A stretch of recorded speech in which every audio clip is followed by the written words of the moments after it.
Welcome, everyone, to episode number 74 of the Let's Discuss Gaming podcast. I am your host, Triple J. Joining me is my co-host, Dr. Games101. And with a new haircut, baby, I'm fresh out of the oven. Yeah. I think he looks more like a cue ball. Yeah, fresh from Pokemon. But anyway, I hope you enjoy tonight. We got a lot of stuff to cover. The PlayStation Showcase happened last week. There was a Meta Showcase that happened just recently. So we're going to have a lot of things to cover. Ready to start? Oh, yeah. I saw a couple of minutes of the showcase, so it should be not bad to look in further. Yeah, we'll look into all the games, both the games that everyone knows was coming out or heard about, and the games that no one knew was coming. Mm-hmm. Ready to start, though? Yep. Okay. All right, first one up.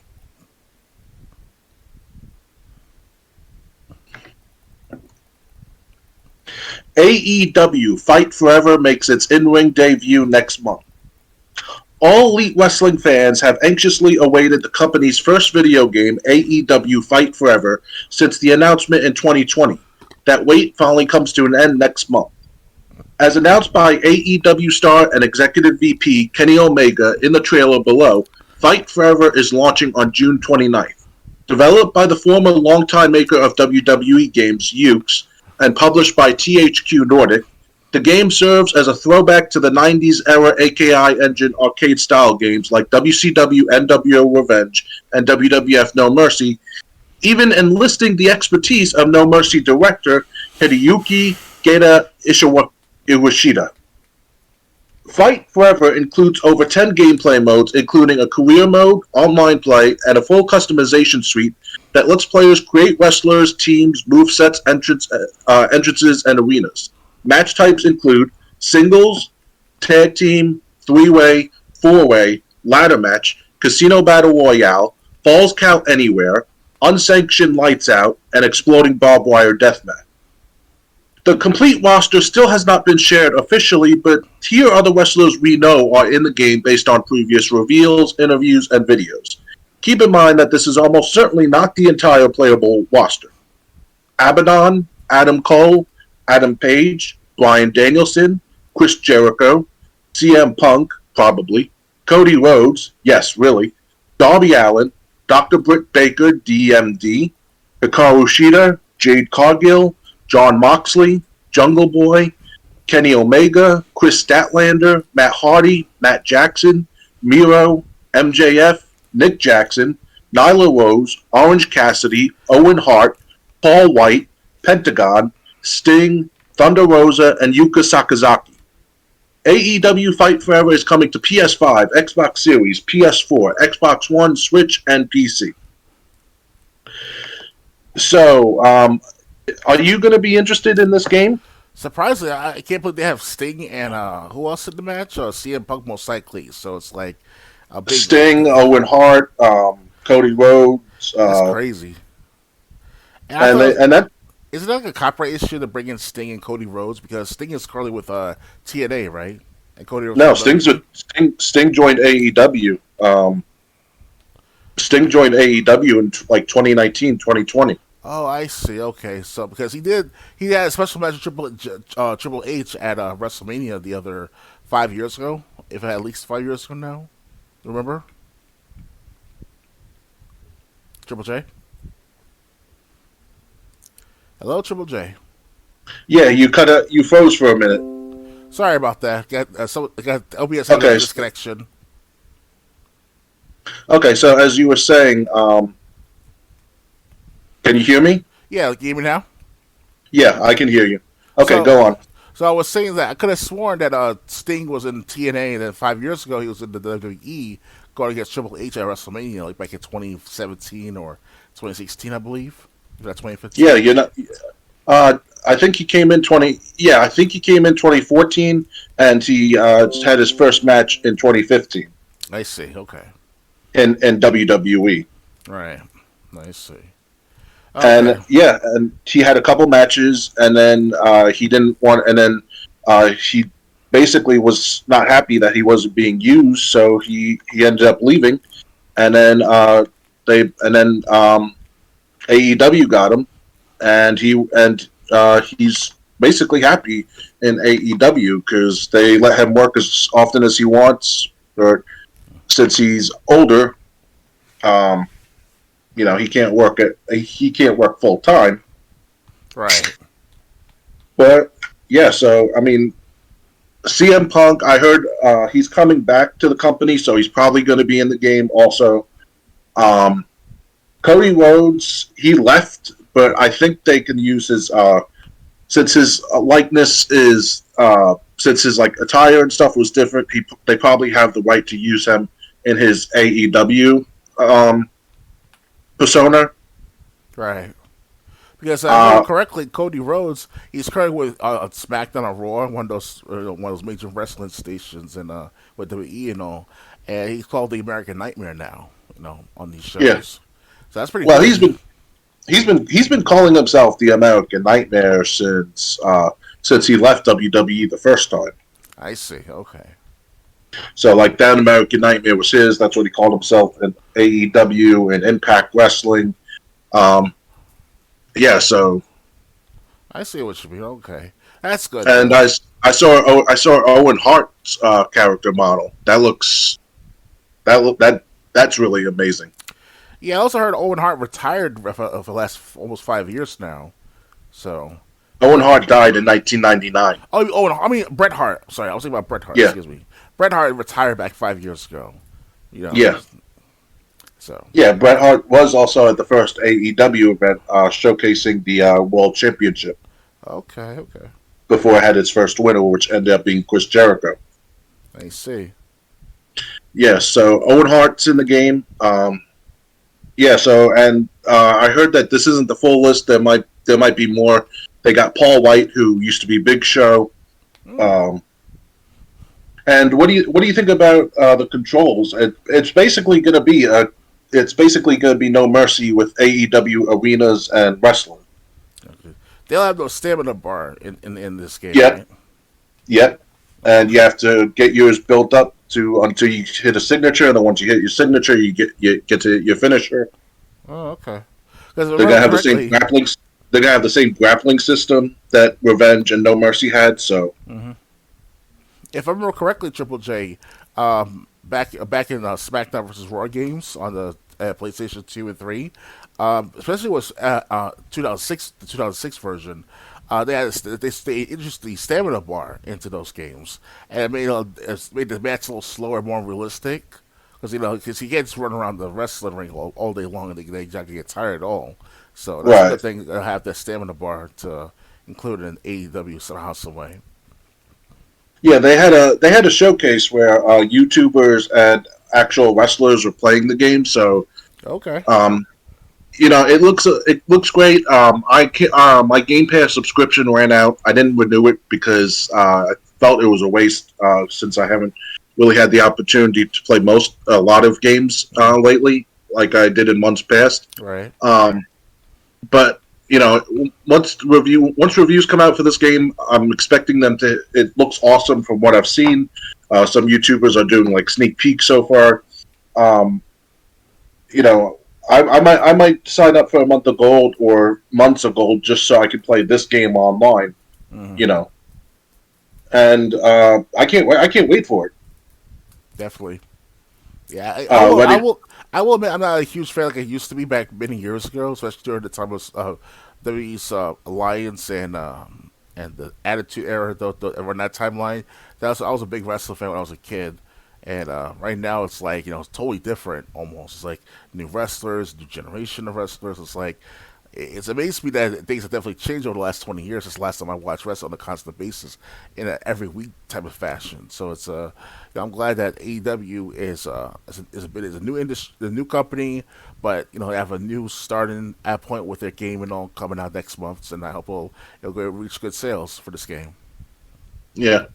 So I'll definitely be checking the game out. I don't know if I'll be able to check it out on Twitch. Xbox Console Companion doesn't seem to be working, but if not, I'll just be playing the game in privacy of my own home.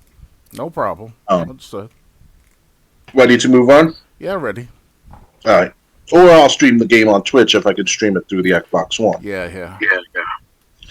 Next story. Mortal Kombat 1 will perform a fatality on your hard drive.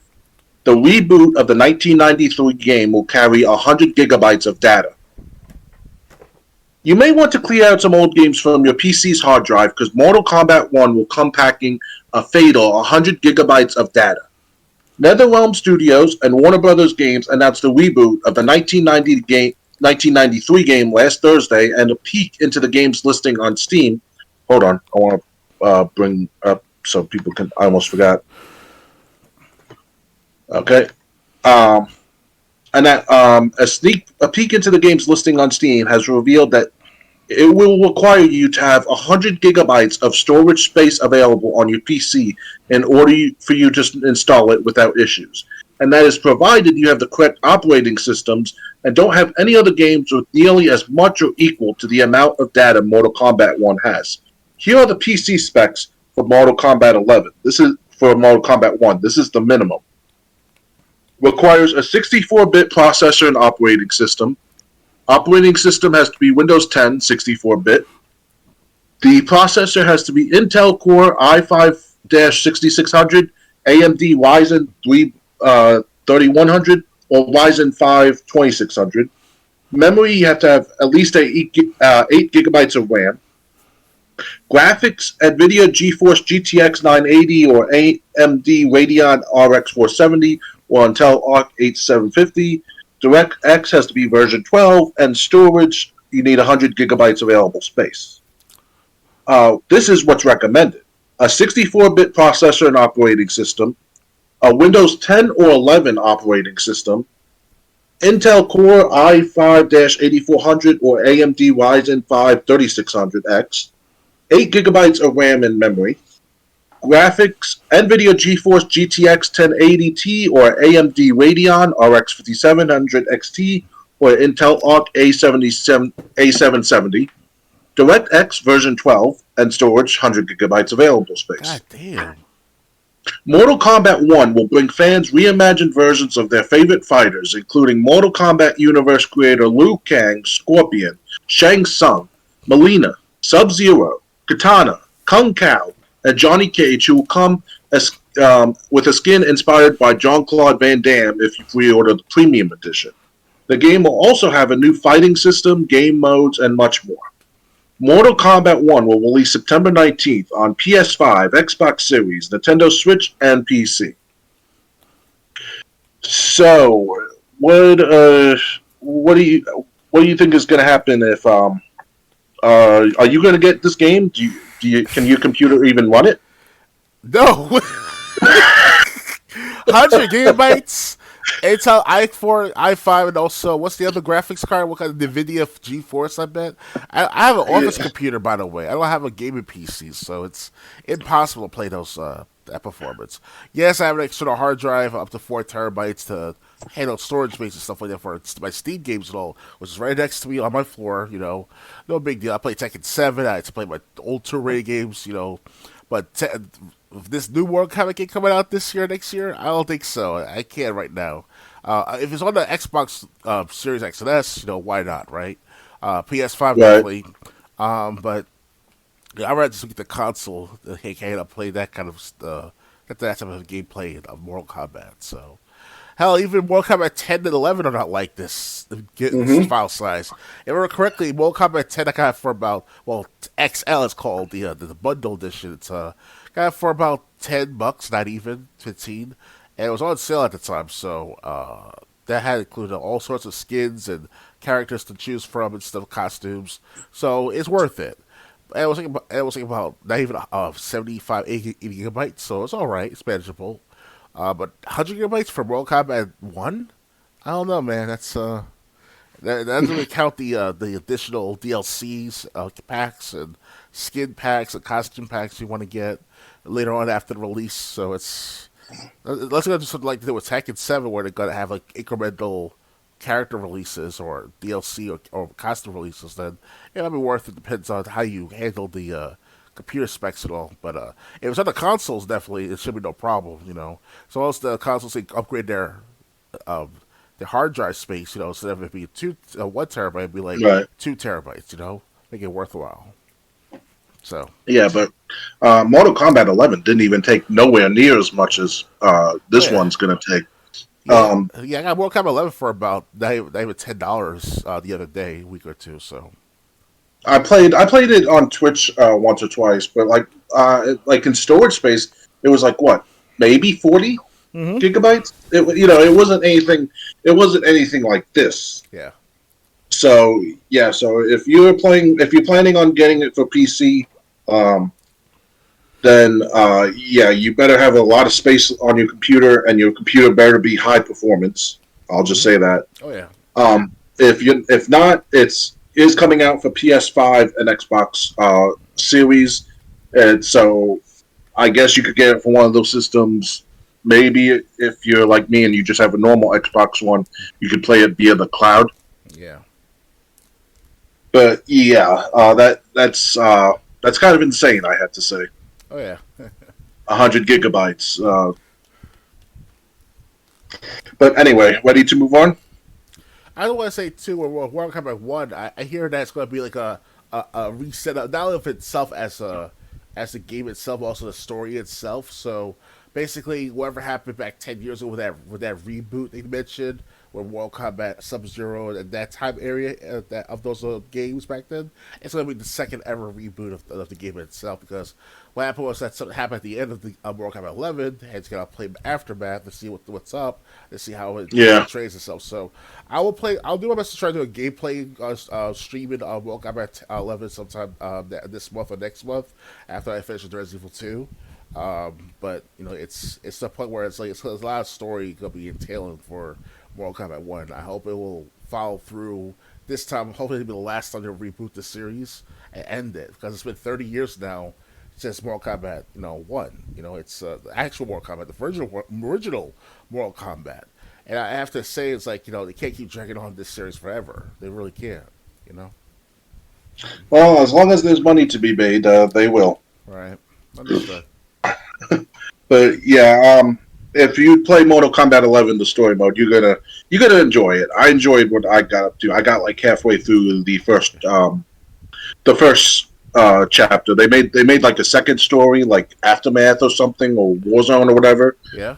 Um, I didn't get to try out that part, but I got to try out the first part, like half of the original story, and you're gonna love it, especially when Johnny Cage and Johnny Cage Junior base Johnny Cage from the past meets Johnny Cage from the present. Okay. All right. Ready to move on? Yeah, ready. Right. Next. Da-da. Nintendo ending Wii U repair support in Japan. Don't step on the gamepad while playing Wii Sports Club Golf. Nintendo Japan has announced that it plans to cease repair support for the Wii U. First translated by VGC and confirmed by IGN Japan, a new page on Nintendo Japan's official website reveals that repairs for Wii U systems, gamepads, and other Wii U peripherals will only continue until the current inventory repair parts runs out. We apologize for any inconvenience this may cause to Wii U users and appreciate your understanding, the statement reads in part. If you are considering repairing the Wii U console or peripherals, please apply as soon as possible. IGN reached out to Nintendo of America to see if Wii U's repair support in North America will be impacted anytime soon, but we have not yet heard back. So, another nail in the coffin. The Wii U hit shelves over a decade ago in 2012. The console only reached 13.56 million units sold before it was swiftly replaced by the Nintendo Switch in March 2017. If you're one of the few Wii U owners out there, you might want to take extra care of your console just in case repair support also comes to an end in additional regions. After all, there aren't that many spare Wii U's out there to replace yours if it breaks. How else will you play hits trapped on Wii U like Nintendo Land and more Nintendo Land? I'm kidding. There are more great Wii U games that haven't made to Switch yet. It's another nail in the coffin for Nintendo's most beloved failure. Just 2 months ago, Nintendo closed down the eShops for the Wii U and its more successful cousin, the 3DS. Nintendo also recently took down online play for Mario Kart 8 and Splatoon over security issues. For more, check out how YouTube, the completionist, spent $22,000 to buy every Wii U and 3DS game ahead of the eShop shutdown. So, what do you think of the Wii U? Basically, they're not gonna if you need yours repaired, you got to get it fixed as soon as possible. Otherwise, it might be broken forever. I see. So they don't have the repair support in North America, here in the United States. So far, it looks like they will. They haven't said that that's going to be impacted yet, Mm. but yeah, since they're shutting it down in Japan, it looks like they're going to be shutting it down in other places soon enough. They do it in Japan. Next thing you know, it comes to the states and other regions. Right. Because if I remember correctly, with Nintendo Wii U and all, Wii U only came out back in over 10 years now. It has pretty much its 11th anniversary of the Wii U being released. So it's kind of like too soon to shut down everything of repair support for the Wii U. I think the PS3 that is close to Sony. PS3 is not being supported anymore for repairs. You got to rely on the forums of the PlayStation Store or the PlayStation support page. So and that the PS3 came out like 2006. So it's been about 17 years, 16 years. So it's okay to stop repairs on the PS3 and all. So, but the Wii U, it may not be the best console ever, obviously, but it has this the day with Smash Brothers Wii U and Call of Duty Black Ops. So it's more Not powerful. only that, they had. I know this was multi-platform, but they had Rayman Legends. Oh They yeah. had they had Donkey Kong Country Tropical Freeze, which was ported over to the Switch. They had Super Mario 3D Land and New Super Mario Brothers U on the Wii U. So it's not like the Wii U didn't have games. That's not the reason it failed. It failed because they thought Wii will, the success of the Wii will carry its predecessor. Yeah. I mean, Nintendo really didn't. I mean, I'd say when you were watching TV like in 2006 or around that year, you could not watch like an hour of TV without stumbling upon a Wii commercial. We would like to play. Remember that? Yeah. But when 2012 hit and 2013 and 2014, you barely ever saw any commercials about the Wii U. Very, very rarely. Yeah. Yeah, if ever. So it's like, And I also hear too that the Wii U was considered to be like an expansion pack for the Wii. So people wondered themselves when they hear of Wii that's what U. people thought. Yeah. Yeah, so I was trying to say that people think, I said, at the time, people think Yeah, that Wii U was supposed to be this add-on, like a partial upgrade to the Wii. So, right. Like a Sega CD to the Sega Genesis. yep. Um, Yeah.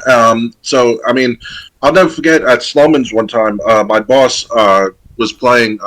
He was at GameStop, and he explained to me that they had a kiosk, and he was playing this thing with like a tablet. And he explained to me. He's like, what was that? Do you know that? I'm like, yeah, that's the Wii U. He goes, that's it. I'm like, Funny. yeah, that's the Wii U. And he's like, oh man, I was having fun with that. So it just shows that they really missed the mark, or was too lazy to get the word out on the Wii U. Oh yeah. It wasn't a bad system. It wasn't bad games. Well, obviously they had bad games, but they had good games on there too. Yeah. They even had I think Batman Arkham City on there. I think. Um, Okay.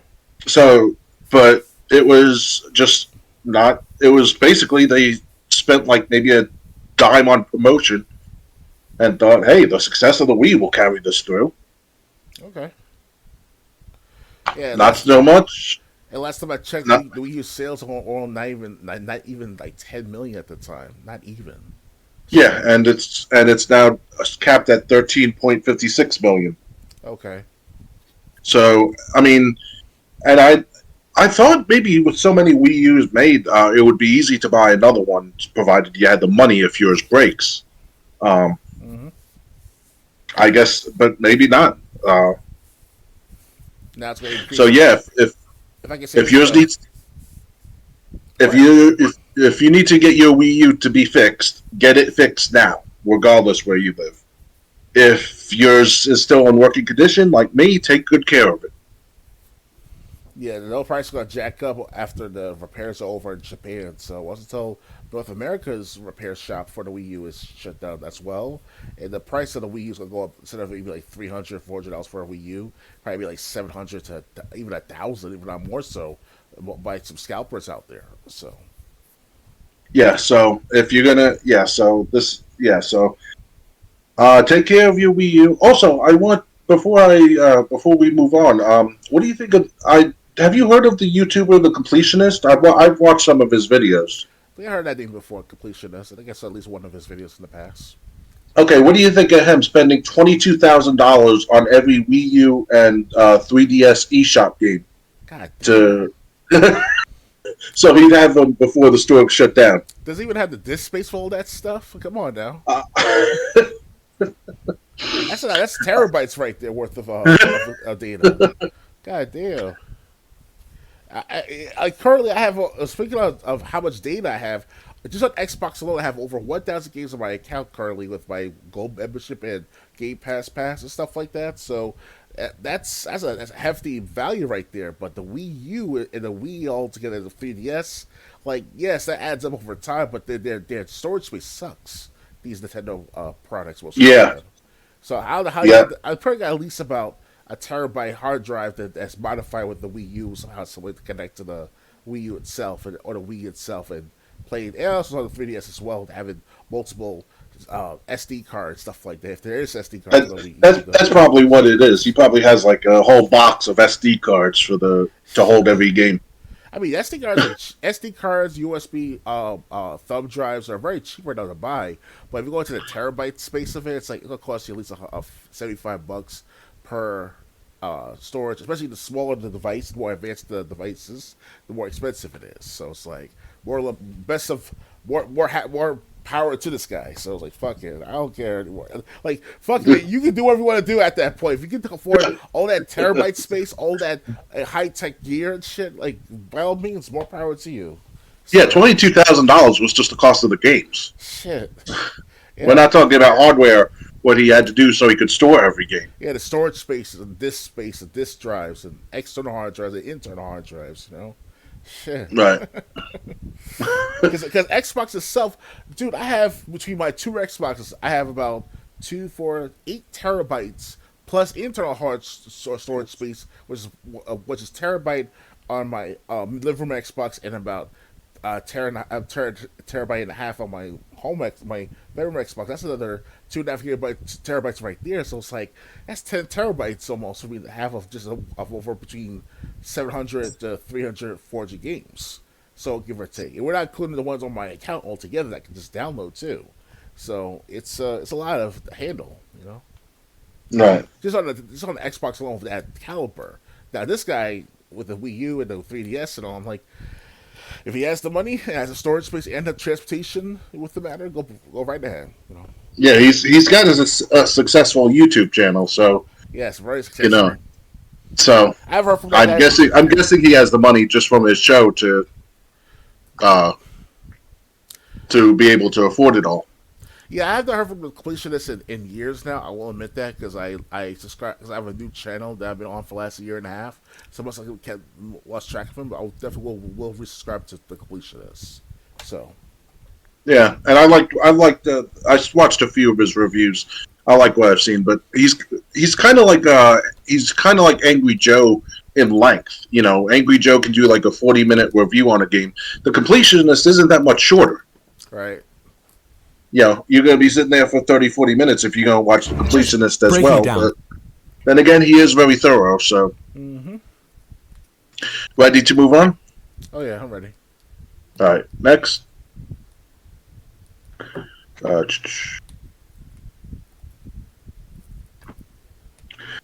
Okay, now we're getting into announcements from the PlayStation Showcase. Sony announces Heist video game Fair Games. Sony kicked off its 2023 PlayStation Showcase with a new game called Fair Games. The pre-render trailer began with complaints about needless wealth and transitioned to a team working together to pull off a heist in a skyscraper.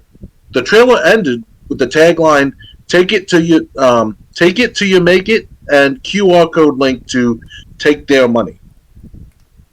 Little else was offered about the game from the footage shown, but considering the showcase it appeared on, it's safe to assume it will be releasing in a PlayStation console.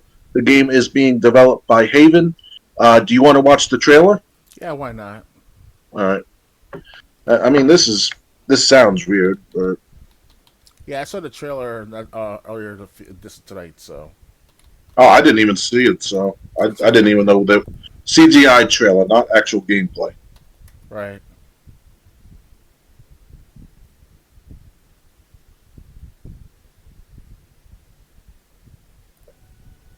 right.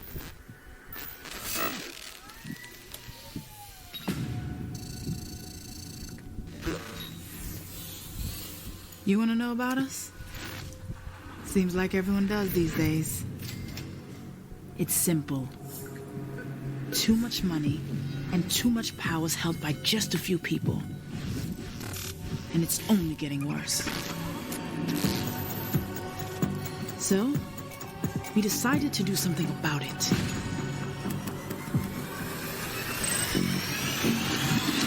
Let's go. Designer socks too, I got the swag crew. It's a haiku, I'm something like you. Might drink and drive too, work 9 to 5s when I was in high school. These shoes here don't come out till June. This my pick, I'll crop you. Maybe to the game, said my I do's. Got a window seat like Erica Badu.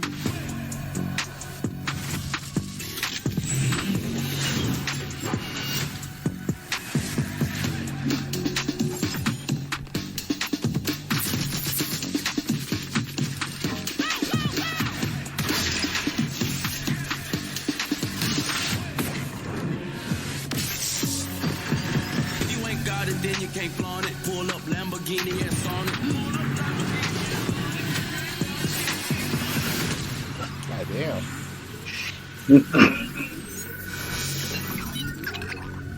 Take it till you make it. So, what do you think about what you saw? Pretty tense. You know, it's I saw the trailer earlier tonight, right before we streamed. So it looks all right. It's a CGI trailer, pretty much. It's like one that's a Right. it's a story trailer at best. You know, it's alright looking. The visuals look good. So it's PS5, so it's gonna hopefully it'll render very well on the PS5 like that if I always saw it in the video. Um, we don't know much about this game per se yet, but it looks good on paper. Because obviously, you know, it's like a Robin Hood effect. It's like you know, you take from the rich to give to the poor type of matters. Because you know, in real life, in the everyday scenario of the United States, specifically here in the United States, you know, there's too few people with a lot of money. You know, we got the billionaires, the trillionaires, even soon we're gonna have trillionaires. So it's gonna be I don't think there's no trillionaires yet. But. soon we're gonna have trillionaires. You know, sooner or Mhm. later, and you know, and more people are getting poorer and poorer, or have less and less money. And you know, we kind of like amongst the midst of that in a sense ourselves as everyday citizens. So it's gonna be like a good Robin Hood like you know gameplay and footage. You know, it's gonna be hot. Yeah. Yeah. I'm a little worried about this game. Because Cheat the Rich. Obviously, that's a take on the left's Looney Tunes when they go eat the rich. So I'm a little worried that maybe this game is going to be pandering to liberals. He's gonna be In political. storyline, huh? It's gonna be political, pretty much. Yeah, I think it's going to have at least a political aspect to it. I don't know how much it's going to be a game and how much the story's going to be like. Play games to escape this shitty situation, not be reminded of it. Yeah. So I'm a little worried about that, but and maybe it's going to be a fun game because hey, if you want to do heist, what'd you have? Grand Theft Auto 5 and Payday. Yep. And that was really it. So, It was a big thing on the GTA 5 for the last at least 7, 8 years now. GTA Online because it was heists like every month, every couple months. Major heists. I don't know the names of the heists anymore as much as I used to remember, but every few months, at least, there's a major heist they had in GTA Online, and they're still doing some kind of special events with heists to this day. If you keep up to date with the footage or with the content updates on the GTA 5 game, so Yeah, so I mean, obviously, it's people are gonna love it. I love planning the heist in Grand Theft Auto 5 when I played it. Um, but obviously, this looks like it's gonna be more just executing the heist, not actually planning them out. yeah. Um, so I'm interested in seeing it. I'm just a little hesitant because I wonder how politically left this game is going to be leaning, if it leans that way at all. Right. Anything else to add, or ready to move on? Yeah, ready to move on. All right. Next. Okay. Phantom Blade is an upcoming PS5 action RPG. Or Zero. It looks like O in the title, but Zero in the text. Right. Phantom Blade Zero, a new entry in the Phantom Blade series, was announced today during the most recent PlayStation Showcase via a cinematic and gameplay trailer. While it was hard to ascertain specifics from the trailer, we did get glimpses at the game's action RPG combat, which is fast, frenetic, and stylish. According to a YouTube description, Phantom Blade Zero is inspired by Chinese martial arts and steampunk. In it, you play as the Dark Raider, out for revenge against the Order. Additionally, the voiceover twice asks a disembodied character what they will do with what little time they have left, specifically 66 days. Their response is to get their heart back. Check out the trailer below. No release information was given. Phantom Blade Zero is being developed by Cool Man Studio, based in Kowloon Bay, Hong Kong. The studio was founded in 2019 and thus far has worked with Tencent and Square Enix. Play the trailer? Yeah, why not? Alright, here it goes.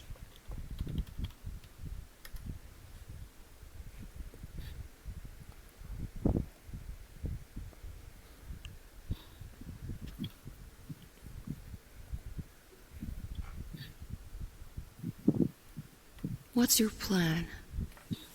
Knowing you have only 66 days to live.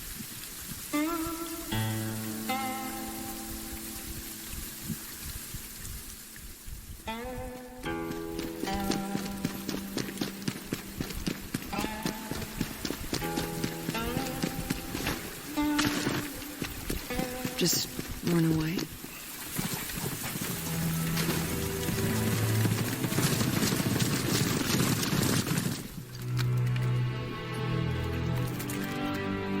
It won't make any difference at the end of the day.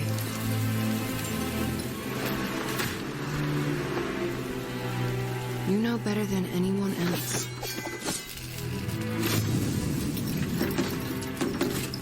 that no one could escape.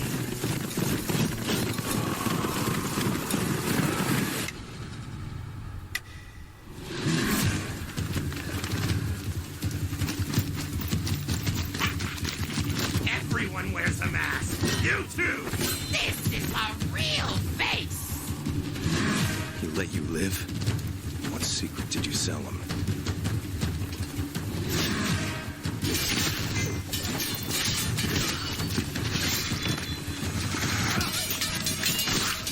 Oh, goddamn. It's almost like Final Fantasy 13 fighting. Yeah. Oh, goddamn. It's almost like Final Fantasy 13 fighting. Yeah. Going where? This damned place? You're suicidal. This guy knows some Matrix shit going on.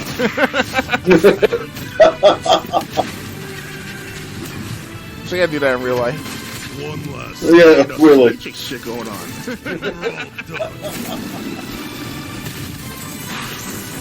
So you gotta do that in real life. Yeah, really.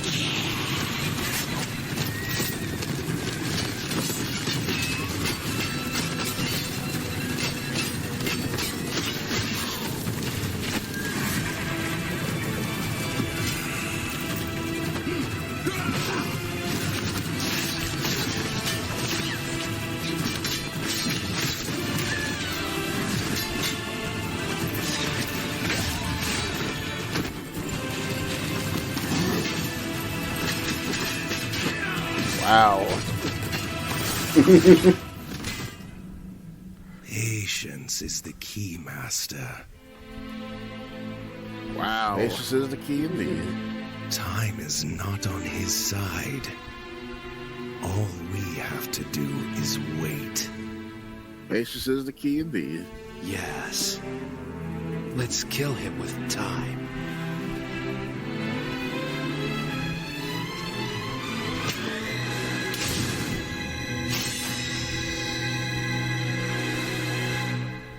What's your plan?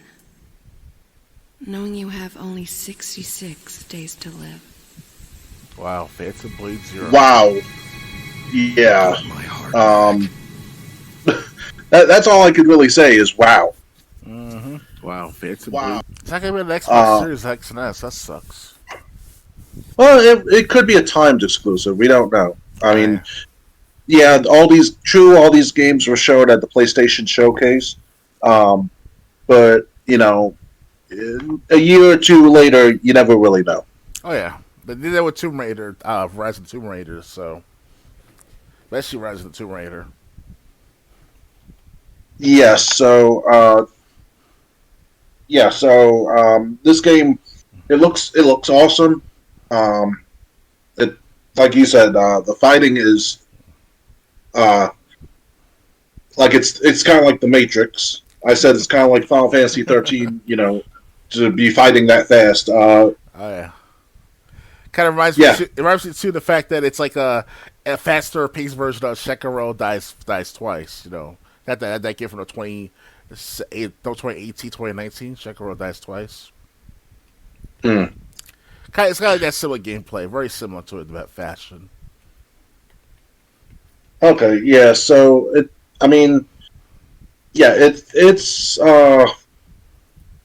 just amazing. That's the only thing I could say about this game. Yep.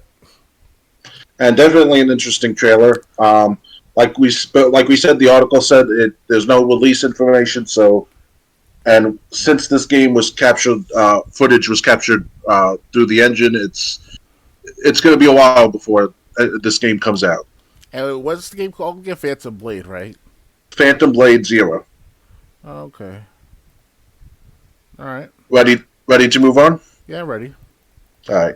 Next. The Talos Principle 2 is coming to PlayStation this year. The Talos Principle is a well-regarded puzzle game about androids discovering sentience and grappling with those ideas. During the 2023 PlayStation Showcase, Sony revealed the Talos Principle 2 with the mysterious voiceover declaring a new world awaits you full of dangers and mysteries, all while showing impressive vistas and structures. The Talos Principle 2 arrives this year. And that's all we have. Play the trailer? Yeah, go ahead. All right. Here it goes.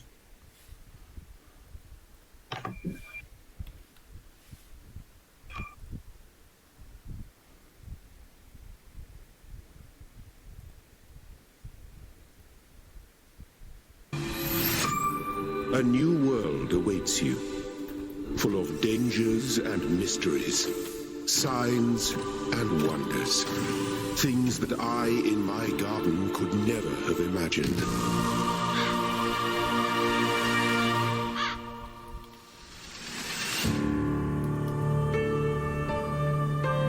Think of the world we could build if we believed in ourselves. If we truly believed in what it means to be sentient. To face the universe without fear or delusion.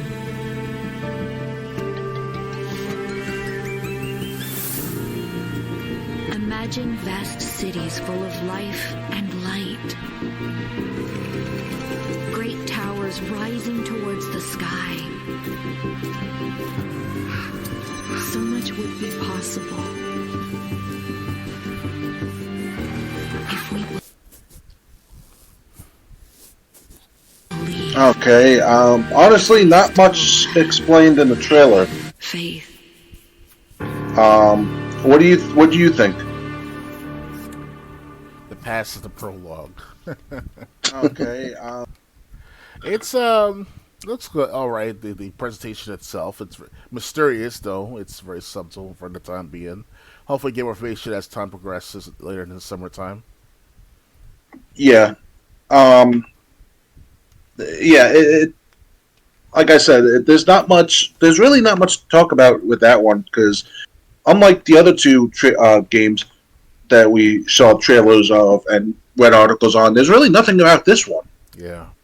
Even the article was lacking. It's like, why would you even bother giving this any space at the showcase at all? It's a preview Yes, trailer at best. I think it's a teaser trailer at best. So. Yeah. So, ready to move on? Before we continue though, Talos Principle, that's like a puzzle platforming game of sorts, right? Or a puzzle. Yeah, they said it was going to be like strategy. Okay. A strategy game. I see. Okay. I'll try to play the first one before the second one comes out. Hopefully, it's on the Steam library still. So.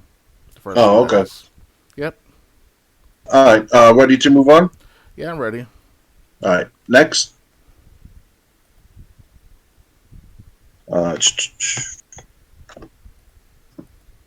Helldivers 2 is coming later this year. Kate can't get rid of that. Helldivers is making a comeback in the form of a sequel. Helldivers 2 is coming this year for PlayStation 5 and PC. A humorous trailer showed off the game's sci-fi action and sense of humor. The most notable aspect is the game's switch to third-person shooting as opposed to the purely top-down perspective of 2015 original. You'll team up with up to 4 friends and to blast apart scores of extraterrestrial threats using a variety of high-tech weaponry. For more, you can read our review of the first Helldiver here. This is the announced trailer they have, so playing it now. Yeah, sure. If I can. Is this... Okay, maybe I won't be able to play it. It doesn't seem to want to play, so... Okay, so I can't play it. My laptop's just disagreeing with me. Did you ever hear the first Helldivers? Helldivers. I never heard of that game before, really. It was came out back in the mid-2010s, right? Yeah, they said the first one came out in 2015. Okay. Yeah, it must have been like a very quick, like, on the radar moment. Like, it's like, I never knew that Helldivers was an actual game until, like, what you mentioned right now. So.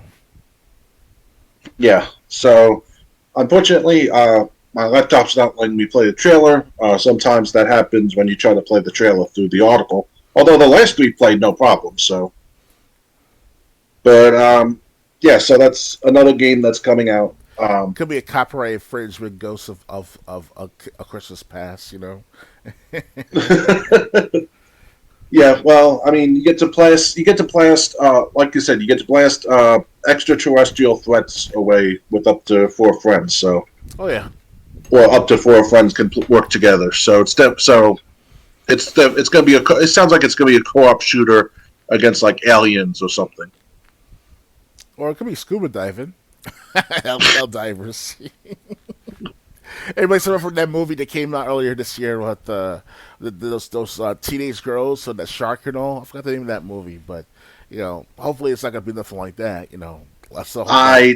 I don't think so. I mean, it makes sense, scuba diving, hell diving, but I hope not. Yeah, it's okay to put a couple of girls into the game. Helldivers too. Spruce it up. Yeah. Okay. Yeah, I don't care if it's guys or girls. It's just I don't want it to be scuba diving. Right. Or at least make the girls topless or something like that. It was scuba diving, That would work, actually. Call it rated M for mature. Yeah. Ready to move on? Yeah, I'm ready. All right. Next. Giant Squid reveals Sword of the Sea. Today's PlayStation Showcase brought the reveal of Sword of the Sea, a new game from Giant Squid, the development team behind Abzu and The Pathless. The most striking visuals of the new game came from a vast desert that brings in mind that game company's journey. That's not coincidence since Giant Squid's founder is Matt Nava, who was previously art director at that game company. But while this new game is destined to draw strong comparisons to that classic title, there were some notable differences on display. First, the desert itself looks much more like a flowing sea, and the character you control like a surfer moving through the water. In certain sequences, the desert seems to actually transform into water, suggesting a mystery at the core of the game. In the footage shown, we see a focus on flow movement for the protagonist as they wide across the sand and trick off of half-pipes. From surrounding descriptions about the game, we know that you control a character named the Wraith, who was brought to life to restore life to a ruined world while facing off against vast leviathans that attempt to block progress. Sword of the Sea is coming to PS5, but no word yet on a release date. Let's see if this will play. No, seems trailers don't want to work anymore. I'm not going to go searching for the trailer on YouTube, but I mean I could, but it's still we can move on. Yeah. So anyway, anything to say about Sword of the Sea? It's what kind of what genre of the game will be? If you know. It sounds like they said you're gonna be doing. They said the game changes into water. The desert changes into a river, so there's gonna be a mystery. But you can also do tricks like half pipes. So it sounds like it's gonna have something to do with skateboarding. Really? That's what it sounded like. I don't know how that's gonna work in a desert, but. Oh, I see what you said. Sand surfing, you trying to say, right? Yeah. Yeah. Wow, that's the first. Very first. That sounds sand surfing. I mean, that's very rare in sport these days. You know. Exactly. Very pricey to do too. Yeah, so it just sounds weird. That's all I have to say. Right. And like they said, leviathans. I know leviathans are sea creatures, so probably they're flooding the desert. Maybe you have to save the desert or return it or help it stay into its original state, dry. Like a normal desert. You have to keep it from basically becoming a river, but. Right. That's what I got from the description. Anything else to add? I'm good. All right, ready to move on? Yeah, I'm ready. All right, next. Towers of Aghasba is a game about paragliding and rebuilding in a mysterious alien world. During PlayStation 2023 Showcase, Sony showed Towers of Aghasba, a game about rebuilding a strange alien world. The admittedly early footage from the game shows a character rebuilding a town, gliding through the air on a paraglider, riding and fighting strange creatures, and collecting resources. The trailer also showed flying whales in the sky. Towers of Aghasba comes from Dreamlit and appears to be taking ample inspiration from Breath of the Wild and should be arriving next year. Okay, so this one, it looks like I can get the trailer to play. I just had to watch on YouTube at the bottom of the screen. Understood. Ready to play it? Yeah, let's play it. All right.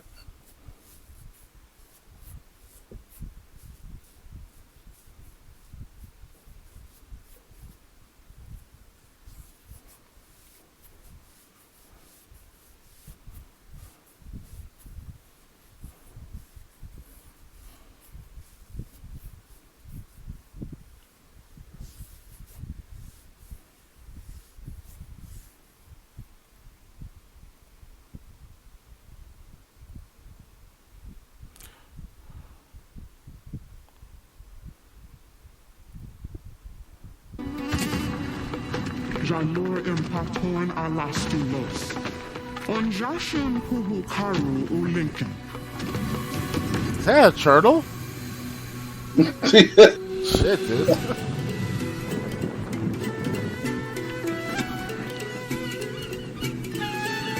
Is that a turtle? Shit, dude.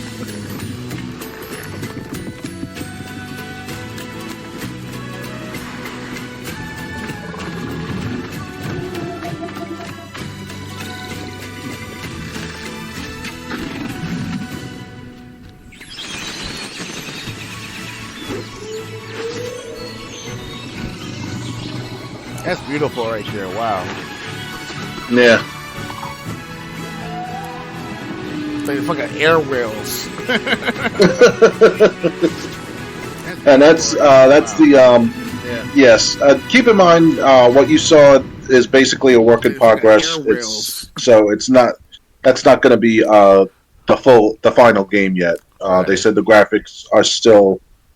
But what do you think on what you saw? I mean, I don't know how you will feel about. It looked like it had SimCity aspects, like with rebuilding the buildings and stuff. How do you feel about that? I'm not much of the building, making world building type of gaming, but if it looks visually good at first, I'll try it out, see how it is first. All right. Mm-hmm. So I mean, no, they said coming 2024. That's all we know. I wonder if they're gonna have English voiceover, or if like it's all just gonna be in its native tongue and you have to read it.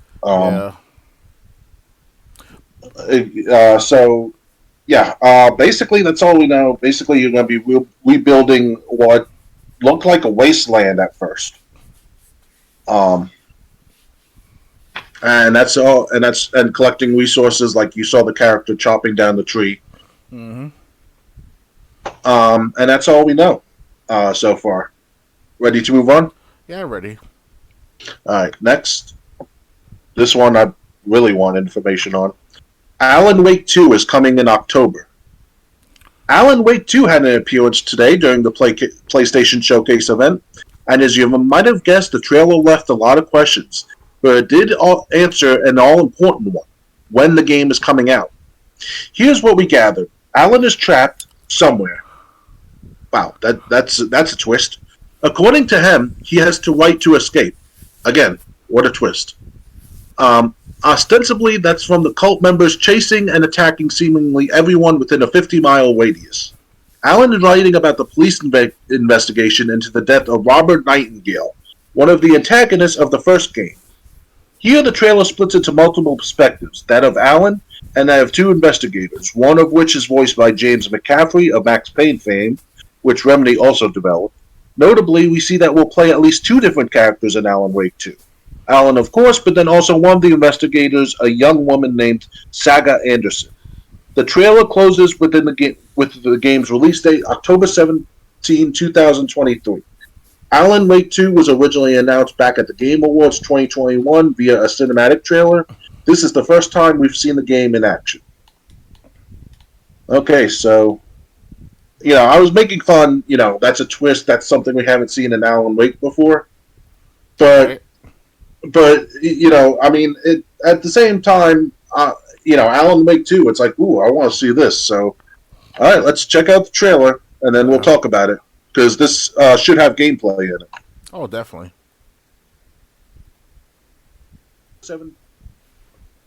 Wait a minute.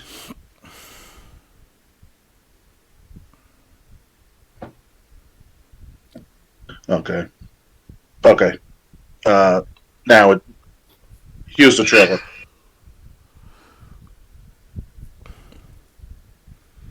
But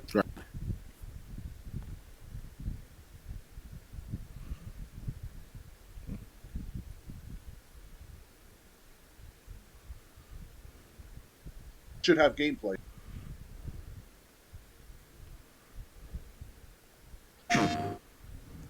Wait a minute.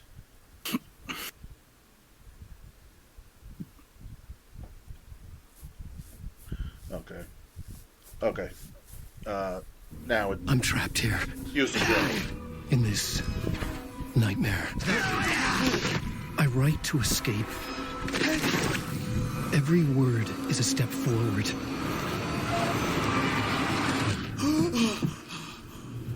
It's like John Wick. What the fuck? You've had your honest case with me, Anderson. I don't like John Wick. What the fuck, man? The victim was one of their own. FBI Special Agent Robert Nightingale. So you knew Al Victim? Only the rumors. He was chasing a writer. Someone knew they were here. Was playing a game with them. Killer left a message. It's for us. The text is about us. We were all trapped in a horror story. It's like John Wick. The What horror the story fuck? wanted us dead. I don't really like John Wick. What the fuck, man? Yeah.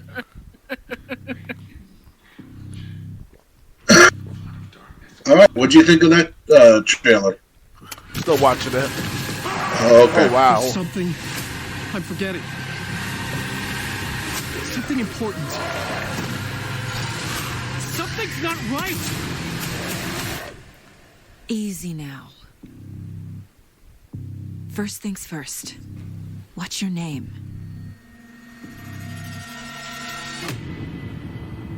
Wow. October 17th. Wow. Okay. Yeah. Unfortunately, we don't have a PlayStation 5. Do you? I don't think you got one yet. No PS5, no Xbox Series, no. No.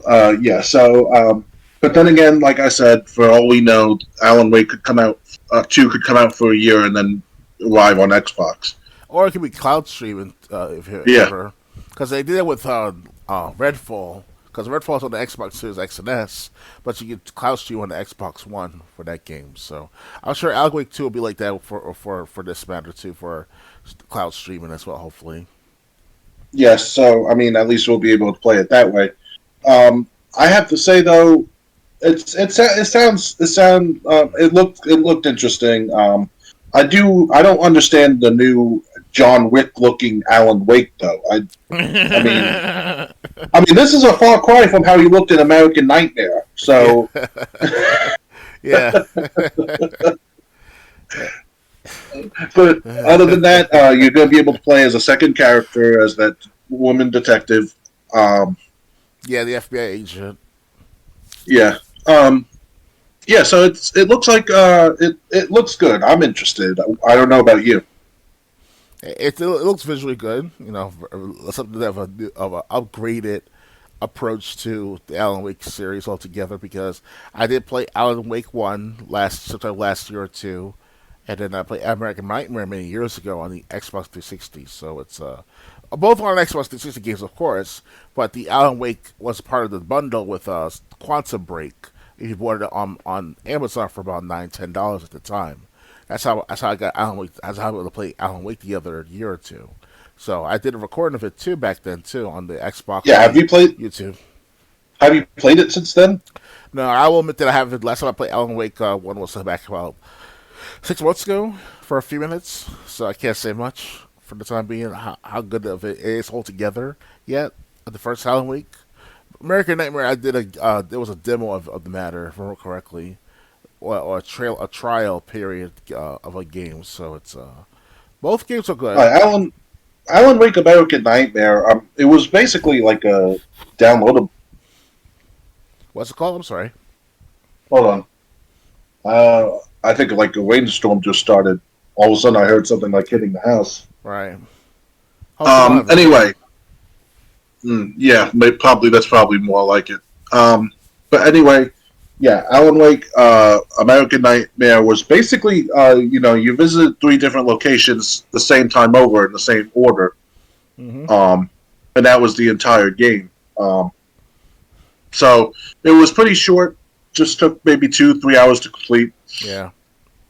Not like the first Alan Wake, which was about like 10 hours, maybe a little more if you didn't know where to go. Yeah. The first time.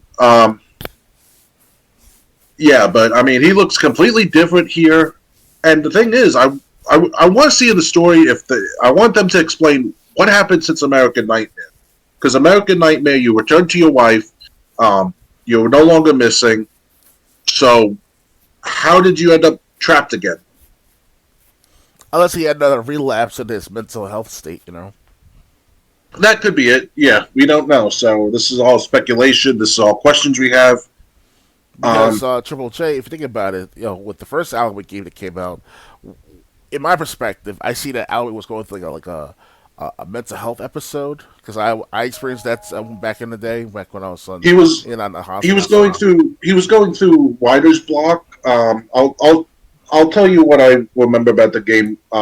It's because I'm not going to be spoiling anything. Right. Anything bring up you probably already played through. He was going through writer's block. That's the whole reason he and his wife were taking a trip. And then his wife disappears when the cabin went dark, even though she was petrified of the dark, and he couldn't find her. Right. On his way to the gas station to get help or try to get in contact with the cops, he found a page reading Deception by Alan Wake. Apparently, it was a story Alan was going to be working on before his writer block happened. So he apparently not only wrote the story, he was now living through the events of the story. I see. But Alan didn't remember writing it, and he didn't remember how the story went. So basically, he had to live through that nightmare to play out the story to the end. I see. All right. Yeah, so like I said, I just want to know what happened between American Nightmare when he reunited with his wife found out he was alive and everything, and then the events of this game. All right. Anything else to add, or ready to move on? Just wanted to say that, like, you know, in my perspective again, you know, Alan Wake looks like he went through a writer's block. You're right about that, obviously. You know, it's just that as a writer, you like one of the best writers, like Stephen King and all. I'm sure he has some form of mental illness or some form of mental related ailment or mishap, whatever, that made him to many he is today for the last 35, 40 years of making all these novels. So Stephen King is one example. He's kind of like the Alan Wake in a sense, you know, at times. You know, right? Because he's still making all these books after all these years now. Because you thought that he's going to stop after, like, you know, after what's it called, the 2000s and all, but he's still continuing on to this day making new novels, surprisingly, and more power to him. But you know, but every great writer has some form of mental related mishap, you want to call it like that. So, you know, because I go through that too with my creativity whenever I can, you know. So it's yeah, just want to say, leave it at that. Put it out there, of course. So yeah. So anyway, I guess these questions hopefully will get answered on October 17th. One moment. Yeah, sure.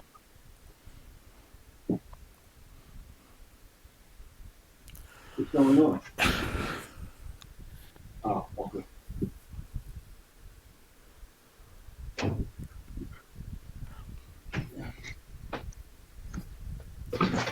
Nothing. My cousin was just putting stuff in the freezer. Okay. Ready to move on? Yeah, I'm ready. All right. Next. Metal Gear Solid 3 Snake Eater remake announced. The rumors were true. Metal Gear Solid 3 Snake Eater is getting remade for PlayStation 5 and Xbox. The remake is officially called Metal Gear Solid Delta Snake Eater. A cinematic teaser showcased a jungle filled with dangerous animals vying for dominance, with Naked Snake emerging from the depth of a bog to show off his remade look.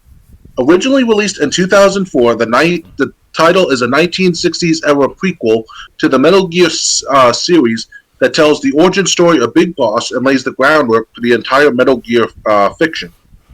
Unfortunately, we don't get to see gameplay, and the title doesn't have a release window. But the first 3 Metal Gear Solid games are also being bundled in a collection heading to PlayStation 5 this fall. What do you think of the first look of Metal Gear Solid Delta Snake Eater? Let us know in the comments. I guess I'll show the trailer so we can at least see what it looks like. Oh yeah, let's do it. Okay, here goes. Wonderful.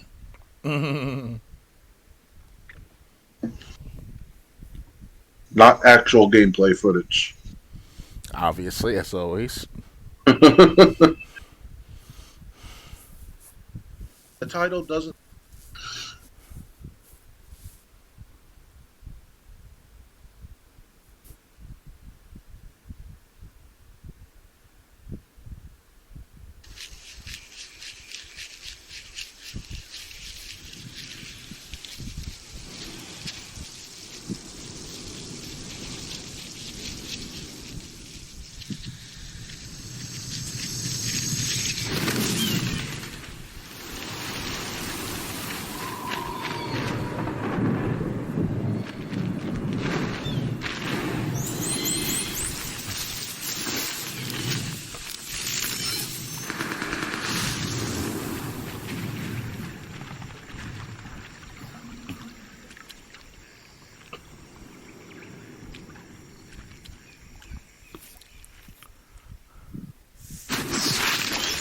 Oh shit!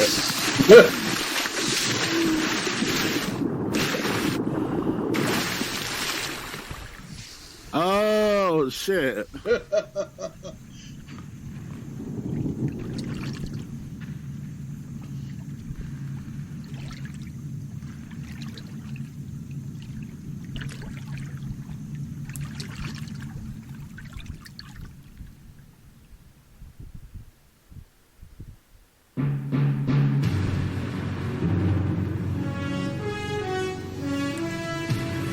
I'm still in a dream, steak eater. Oh yeah. I thought you were gonna start singing this song. I'm like, how do you know the words? A little bit. Oh yeah. It's been 20 years, my friend, so I still memorize some of it. I thought you were gonna start singing this song. I was like, how do you know the words? A little bit. So, what do you think of this? So, what do you think of this remake? Wow. They did a good job with the this trailer, I have to say. Personally, myself, I never thought they would do Metal Gear Solid 3 Snake Eater remake. I thought they would do the first Metal Gear Solid remake first. That's what we were told back in 2020. Remember Triple J with our podcast back then?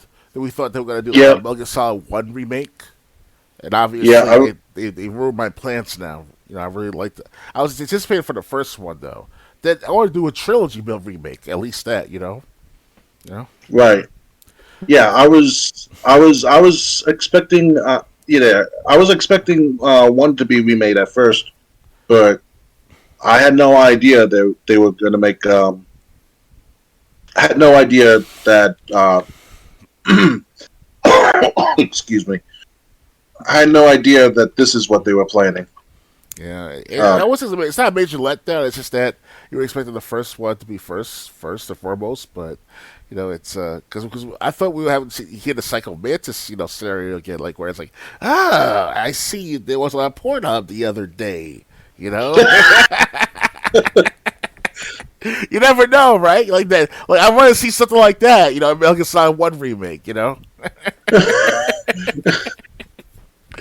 Okay, we didn't have to go into your life. Your extracurricular hobbies are away from the podcast, but I'm sorry. It's just that it's something to anticipate because you grow up in life, back when you're a kid and you find out your Zelda thing on the Twin Snakes edition, that version, and I thought at your 30s, I'm like, oh, you see what you have in your your activities on your PS5 and all, that type of stuff, Yeah, and then and the original Psycho Mantis. So you like Castlevania, eh? Yeah. I see you saw Pamela Anderson the other day, huh?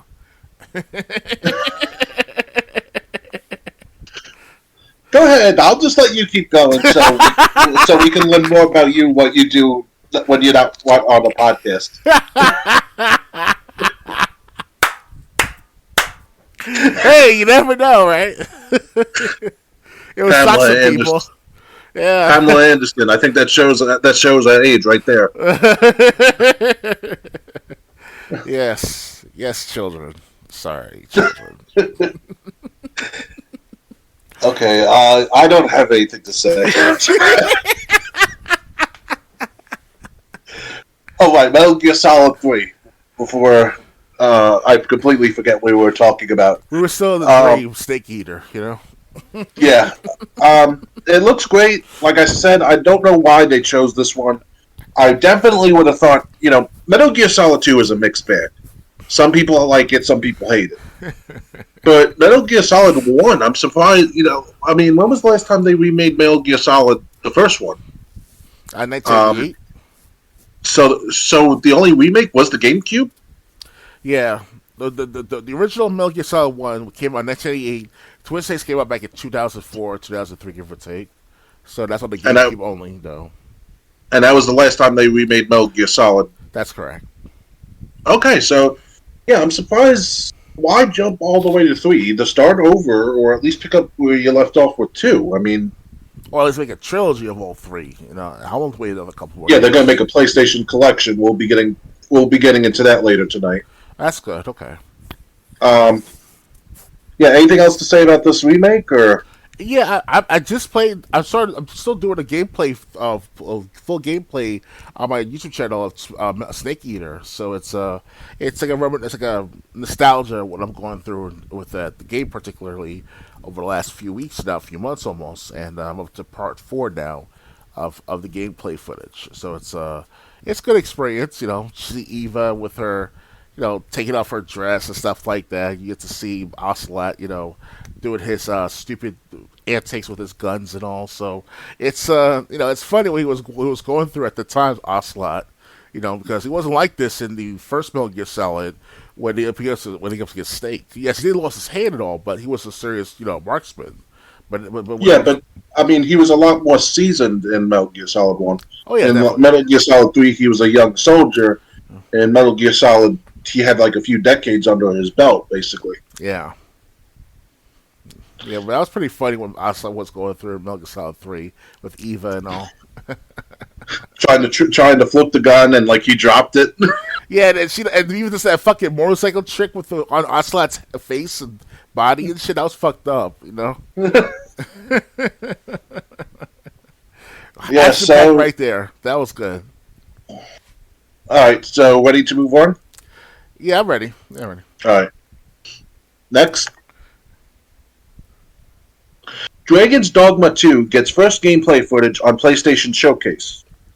The fan-demanded sequel to Dragon's Dogma has been announced for some time, but during the 2023 PlayStation Showcase, we got our first look at the game's visual direction with a bit of what appears to be gameplay. The footage lacked UI, but there is no reason not to believe the game will look like this. The footage shows a very realistic art style with impressive features and magic effects. Unfortunately, a release date for the game was not shared. Alright, so go to YouTube to... Okay, make it full screen. Here's the trailer for Dragon's Dogma 2. Well, I haven't heard from that yet, the Dragon's Dogma.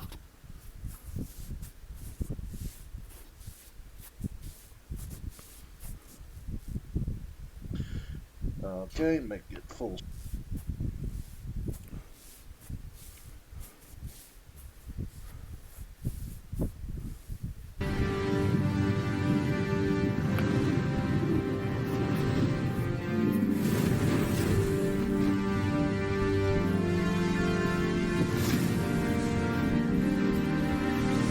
You do not remember?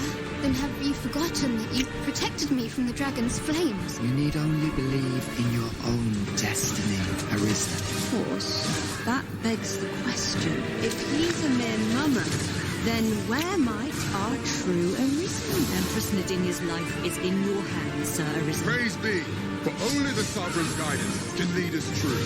Long live the Sovereign of Vermont!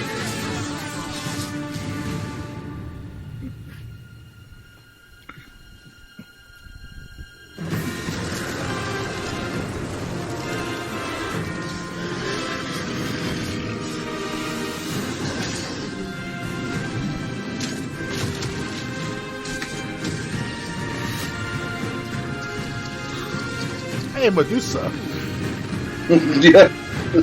Yep. That is most unfortunate, but it doth not release thee from thy fate. Hey, Medusa. Yeah. Yep.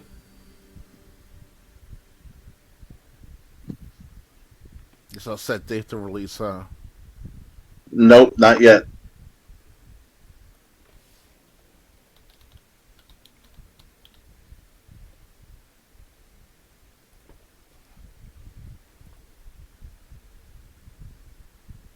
So that's Triple J? Yeah, I'm here. I'm just getting the next article ready. Oh, sure.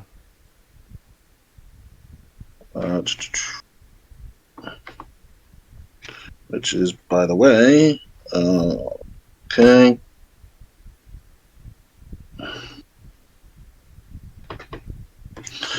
Okay, let me know when you're ready to talk about Dragon's Dog. Have you played?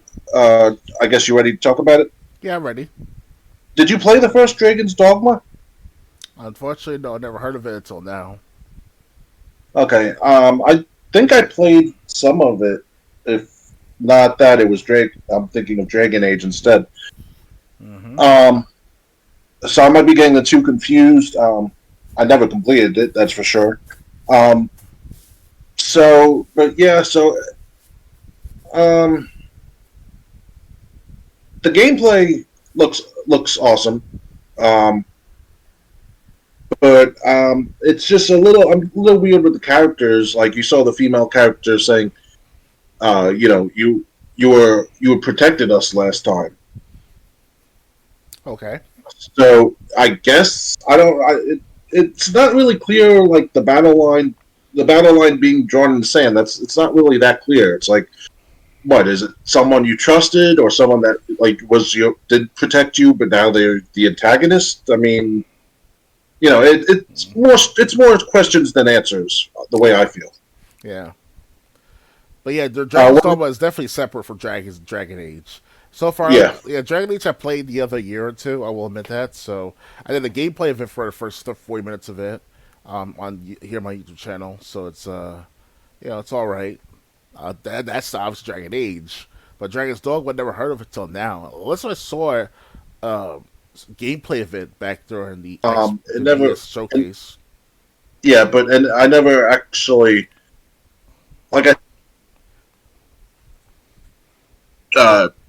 so Dragon's Dogma I never really got into. Okay. It's just a series I never really tried. Yeah, same here with me. But now they're making a sequel, so ready to move on, or? Yeah, I'm ready. All right, next. Assassin's Creed Mirage coming in October. Ooh. Ubisoft showed off a new look at Assassin's Creed Mirage at today's PlayStation Showcase. The trailer shows protagonist Basim as he leaps, slides, and fights his way across the ancient streets of Baghdad. Basim was introduced to Assassin's Creed players in the earlier release of Valhalla, but this new game jumps back to an earlier time in this character's life. The action on display looks slick and modern, but strongly calls to mind the flow of gameplay that longtime players may recall from early games in the series, controlling the likes of Altair and Ezio as they move through large urban cityscapes. The new combat system in particular features some especially impressive animations and combat moves. The trailer also suggests that players will have a number of choices in how to approach a given mission, with clear decisions outlined in pre-mission briefings and then the chance to execute on a chosen plan. Assassin's Creed Mirage is targeting release on October 12th for PS5, Xbox Series, PS4, and PC, not Xbox One at this point. So here is the trailer, the gameplay trailer. All right, let's do this. Yeah. Let's make it full screen. No, not that. Hold on. Sometimes I hit full screen and it just like zooms in so much that you can only see like half the screen. That's not what full screen means. Here we go. Yeah. Let's make it full screen. No, not that. Hold on. Sometimes I hit full screen and it just like...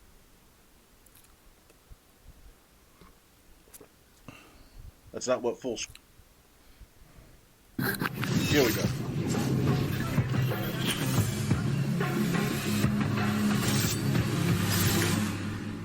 Welcome, Hidden One.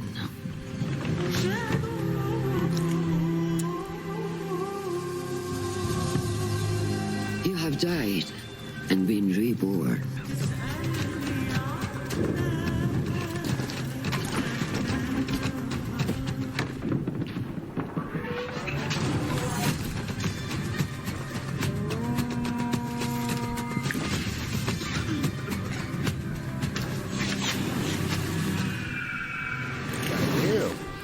We need to find a way to get you inside without being seen. You could bribe the guards to look the other way. I shall see what flavor best suits me.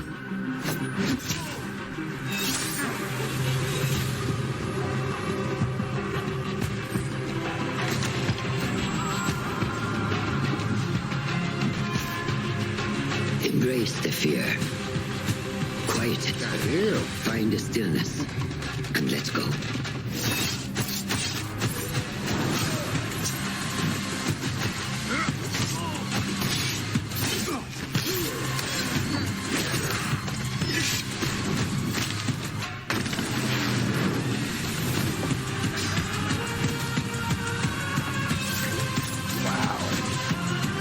Yeah. The stage is yours, Spasm.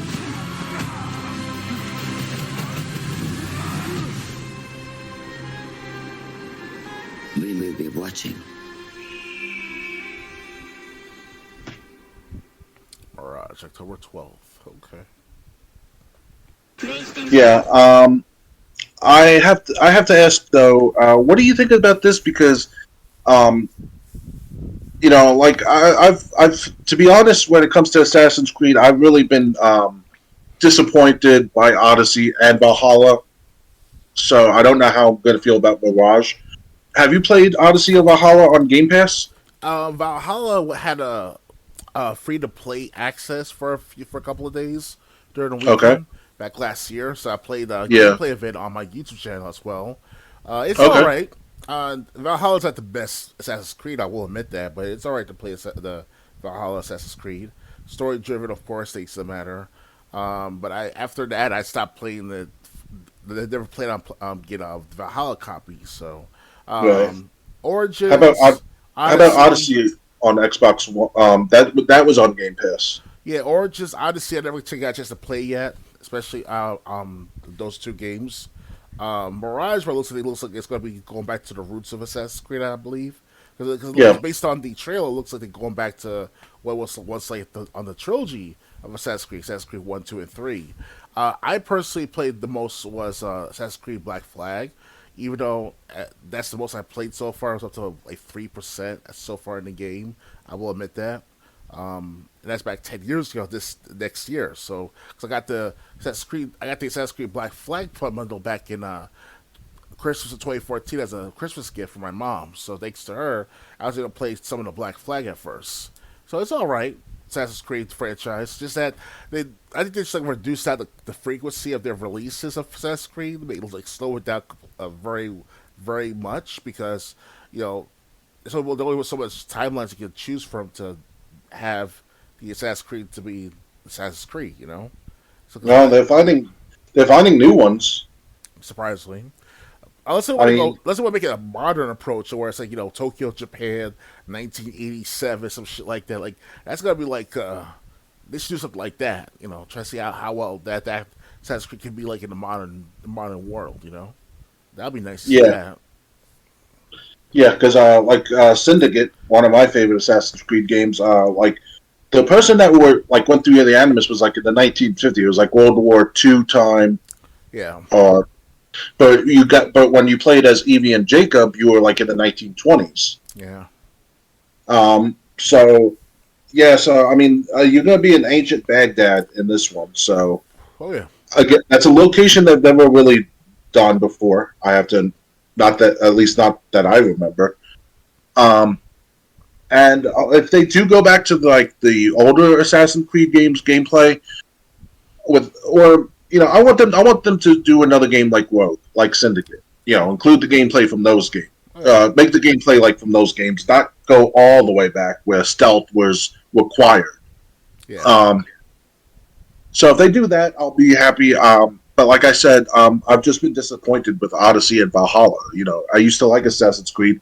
Now I'm just not so much. But I'm still interested in Mirage. Unfortunately, if the only way we'll be able to try it is if it's on the cloud on Game Pass. Right. That's all I have to say. Ready to move on? Yeah, let's move on to the next topic, please. All right. Yeah, Assassin's Creed is like, it's iffy in my book because, like I said, I've already played it, so I can't say much about it per se of its greatness, So. Right.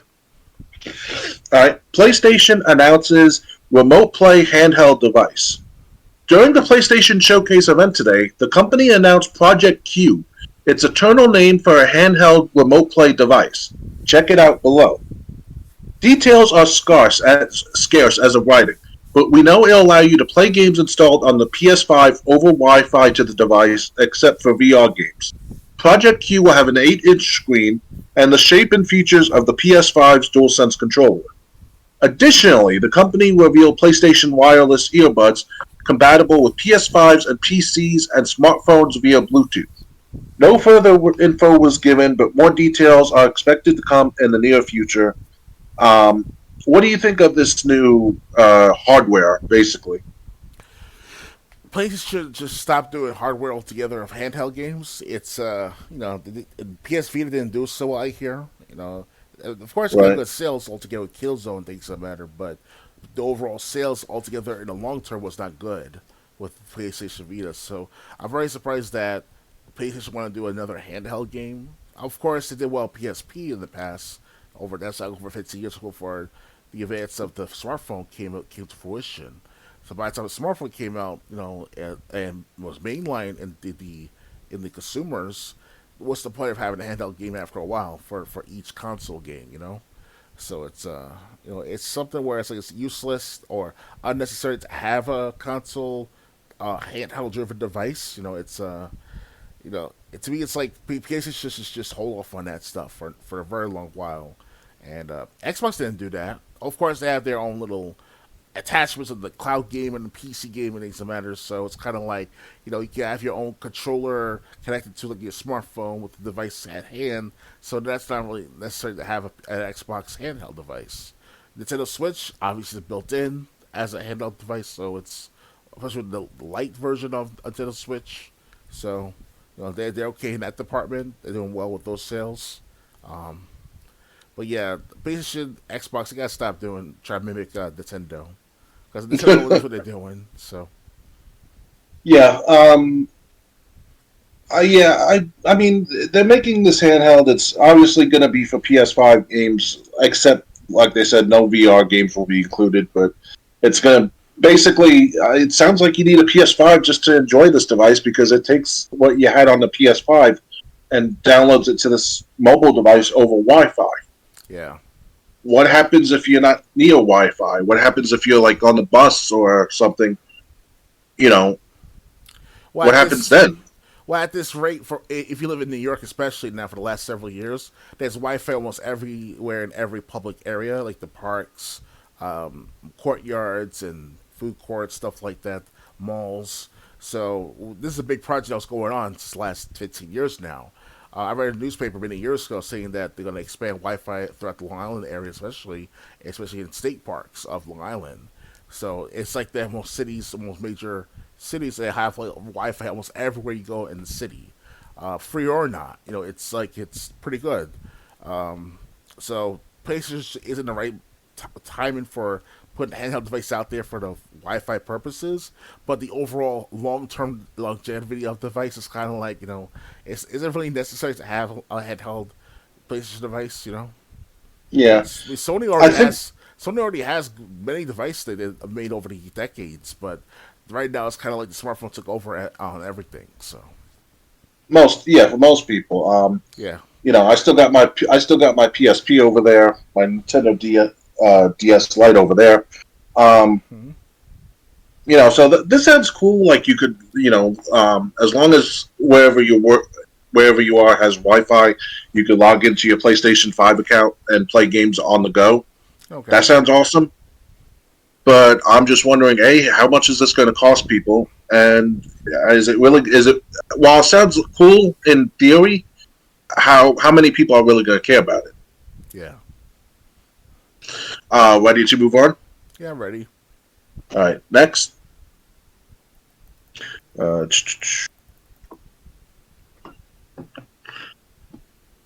Beat Saber is finally on PlayStation VR 2 with the Queen Music Pack. Beat Saber has been promised for PlayStation VR 2 for some time, but the game is finally officially available on the platform today as a free update for those who own the PlayStation 4 version of Beat Saber. Revealed during the PlayStation Showcase, a Queen Music Pack will also be available for the game. The game will also be available on other platforms where the game is available. That's it. Yeah, I didn't mean it to sound like that, but that I was expecting, like different songs to be mentioned or something. Yeah, it's yeah, Beat Saber. It looks like a good game to play. It's like that of Dance Dance Revolution, but with your hands. So it's a lot of work. It's a good workout for Beat Saber and all, just as much as Dance Dance Revolution. Personally, myself, I never played Beat Saber, and any comes close to that was Dance Dance Revolution. I was like at my mom's friend's house, so it's kind of like it's you know not much to say about that game, Dance Dance Revolution. So yeah, I'm not a big avid fan of those type of games. I will admit that. So maybe I'll work out more often. I'll definitely go for those games. But me, I'm like too old to be doing all that dancing and saber like that type of stuff. So Oh, let's see. It's a virtual reality rhythm game developed because I don't know about Beat Saber, so I figured we'd at least read it so we know what it is. Virtual reality rhythm game developed published by Czech game developer Beat Games. It takes place in a surrealistic neon environment and features the players slicing blocks representing musical beats with a pair of contrasting colored sabers. Following an early access in 2018, the game was officially released. Yada yada yada. Um, yeah, okay, and it's coming to virtual reality. So, yeah, so basically, it's instead of Dance Dance Revolution, where you get to put your whole body on it and hit the different directions at the right time, and it was harder as the songs went on.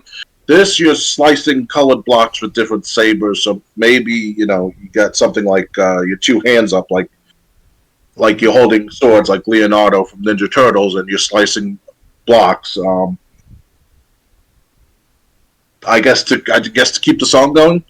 yes, pretty much, and also the fact that if you miss the slashing point of the boxes, you'll lose points after a while. So Okay, so yeah, so I mean, this is fine, I guess. I'm just the announcement seemed lackluster because it's like, okay, you got Queen, the band Queen, come some of their songs are going to be featured. How about telling us something like some of the songs that will be in the game from them? yeah, it's kind of like Guitar Hero, but this time you use your lightsabers. They call them like a Star Wars reference. So Yeah, yeah. So if you enjoy the band Queen, they're gonna be on the game.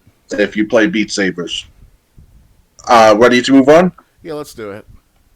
All right. Next topic we touched on slightly earlier. Metal Gear Solid 1, 2, and 3 are coming to PlayStation 5. One of the biggest 2023 PlayStation Showcase announcements was a confirmation of the long-rumored remake of Metal Gear Solid 3 Snake Eater. At the tail end of that announcement, however, was another exciting, admittedly smaller announcement that the first three Metal Gear Solid games will be ported to PlayStation 5 in one presumed package.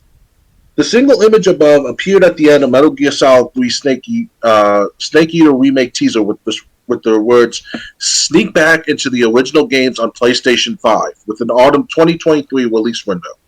The package is called Metal Gear Solid Master Collection Volume 1, which implies more Metal Gears may be on the way. A Volume 2 could hopefully finally free Metal Gear Solid 4 Guns of the Patriots from its PlayStation 3 prison, the only platform that game has ever been made available on. Update.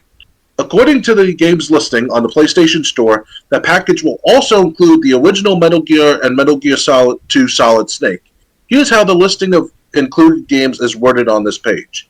Metal Gear 2 Solid Snake, Metal Gear Solid, including VR missions and special missions, Metal Gear Solid 2 Sons of Liberty HD Collection version, Metal Gear Solid 3 Snake Eater HD Collection version.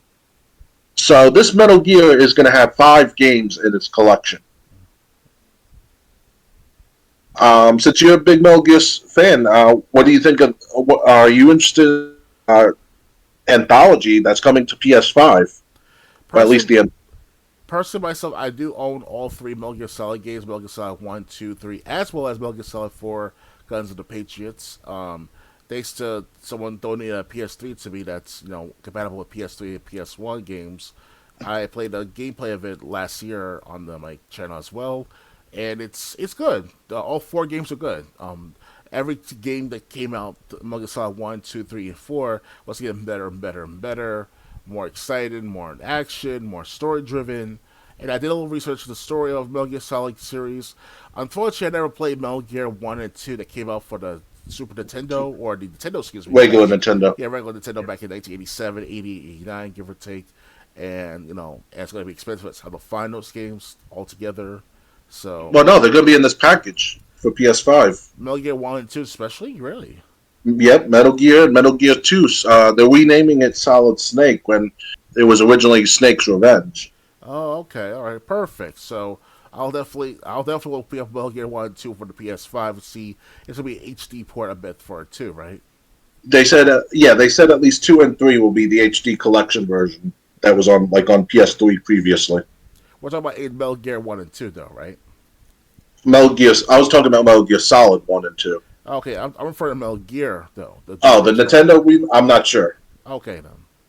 All right. But they also said next to Metal Gear Solid that the VR missions are going to be included. Okay. Do you remember that game, Metal Gear Solid, the VR missions? Yeah, I played with my friend back in the late 1990s. That was a good game because you practice more for the Metal Gear Solid 1 and 2 games, especially after that. So yeah. So I mean, the VR mission. If I can say this too, Triple J, on Metal Gear Solid 1 gameplay of the game back on the PS1 version, you can do VR missions too before playing the actual Metal Gear game. So that's a good training ground for everything for Metal Gear franchise. Yep, I remember that. But I think the way it worded, they said virtual missions, special missions. So I think they're also including the VR missions. I don't know if it's just the first 30, or if the VR missions that came out after Metal Gear Solid is also going to be included. Right. That's what they're making it sound like it could. So PS5, if you have a PS5 and you're a Metal Gear fan, you're getting Metal Gear, you're getting Metal Gear Snake's Revenge, which they're now calling Solid Snake, and then you're getting Metal Gear Solid 1, 2, and 3. 2 and 3 are going to be the HD collection version, and you might even be getting the VR missions all in the one package. Oh, that's good. All right then. Because because Metal Gear and Metal Gear 2, even though they're part of the series story altogether, but it was summed up a lot in Metal Gear Solid 1 if you are detail oriented with the game itself. You gotta go through codec after codec to understand more of the story from Metal Gear and Metal Gear 2, as well as the preview cutscenes before you start the game. Like there's this mission logs or wherever you go through before starting the game, where you see Metal Gear Solid Snake in the prison hole or whatever. He's half naked or whatever. He's talking shit to the colonel and stuff like that. And Naomi's checking him out. Yeah, stuff like that. Yeah. Dr. Wise, in Dr. Wise, not just eyeing him. Right. But I did do a little searching on price charting while you were talking. The two original Metal Gear games are not that expensive. You can get the first Metal Gear on Nintendo for about $20 loose cartridge, and the second one's just over $15. That's not bad. I thought because remember correctly, the scalpers are taking over the market on old games, because now they jack up the prices on Nintendo, Super Nintendo, PlayStation 1, PS2 games especially. So yeah, now if you want to get the loose cartridge, not the box copy or the brand new copy, it's really not that much. Right. I mean, I did get Snake's Revenge for when I sold it, I sold it for about $10. Okay. I bought Retro Game 3 copy from him. So yeah, but before I sold it, I looked at eBay to make sure there were plenty of listings in case I wanted the game back. Sure enough, there were a bunch of people selling their copy for less than $10 at the time. So it was like, okay, yeah. So if you want to play the original Nintendo games, you're not, and you already got a Nintendo, you're not going to be breaking the bank for these games. Definitely. And if you have a PS5, you might just want to buy this collection. Anything else to add, or ready to move on? Let's move on. All right. Next, Bungie is revitalizing its old shooter series Marathon. Bungie is best known as the team behind Halo and Destiny, but it's digging through the crates of its past to bring back one of its original successes, Marathon. Marathon was first released for the Apple Macintosh in 1994 and was a first-person shooter centering on a spacefaring security cop fighting to stop an alien invasion. It was followed by 2 sequels, with a third entry arriving in 1996. This new Marathon sports a distinctly vibrant look and will also be a first-person shooter, but is a PvP extraction style experience. Players control a runner in order to, according to the game's website, compete for survival, riches, and renown in a world of evolving, persistent zones where anyone can lead to greatness. The game's website also has the following synopsis. A massive ghost ship hangs in low orbit over a lost colony on Teru Serai 4. The 30,000 souls who call this place home have disappeared without a trace. Strange signals hint at a mysterious artifacts, long-dormant AI, and troves of untold riches. You are a runner, venturing into the unknown in a fight for fame and infamy. Who among you will write their names across the stars?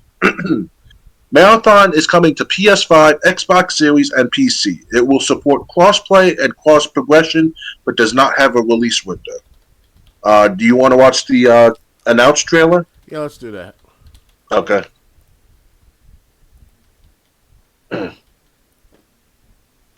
Okay, full screen. Make it full. Okay, it's playing now. Okay.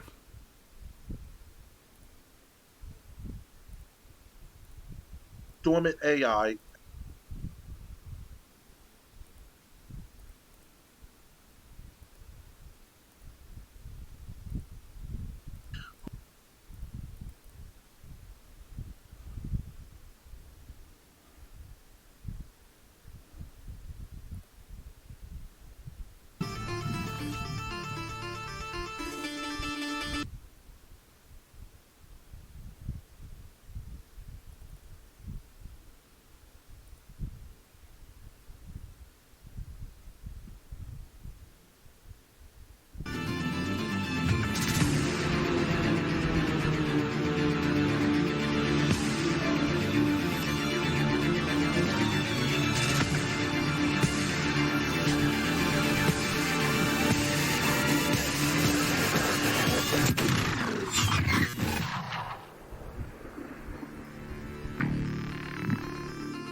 Okay.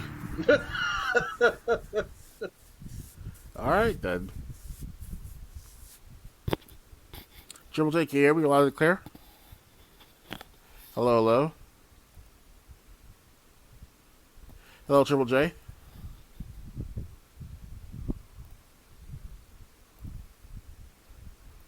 Triple J, can you hear me loud and clear? Hello? Mic check 1 2 1 2.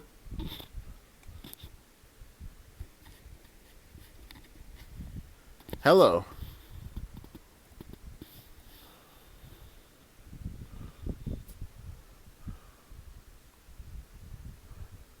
Mic check 1 2. Can you hear me now? Now we can hear each other. Okay. Okay, I had to disconnect and reconnect from Discord. Okay, so maybe something was going on with my computer. Right. Like at first I thought it was my computer, then I thought it was first I thought it was my computer, then I thought it was just the trailer. Now it looked like it was a combination of both. Right, right. So, what do you think of that trailer, Marathon? It's all right. I mean, it just shows the CGI mainly, but I never heard of Marathon until like earlier this week when we first mentioned it to me in our planning of this podcast. So it's like, you know, I should have watched the trailer fully, but well, at least look into the matter. But I wasn't expecting this kind of weird approach in its gameplay, or it looks like its gameplay previously a marathon. So Yeah, and I mean, it looks. They said this time it's going to be player versus player, so basically you'll be competing against other players trying to look for treasure while other players are trying to take you out. yeah, Like we saw the one with the sniper rifle. Yeah, but they didn't show release dates, so we don't know when it's coming out. mm-hmm. Ready to move on? Yeah, I'm ready. All right, next.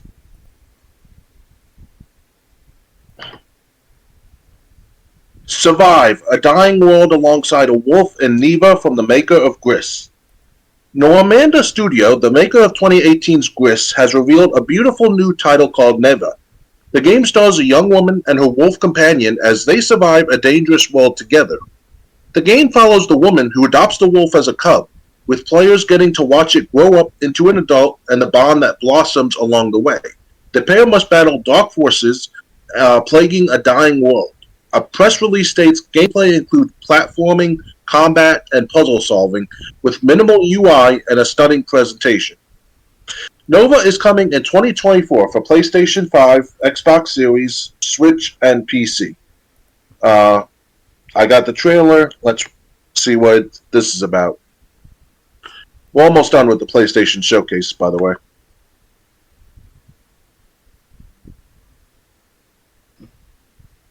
So this is the reveal trailer. Okay.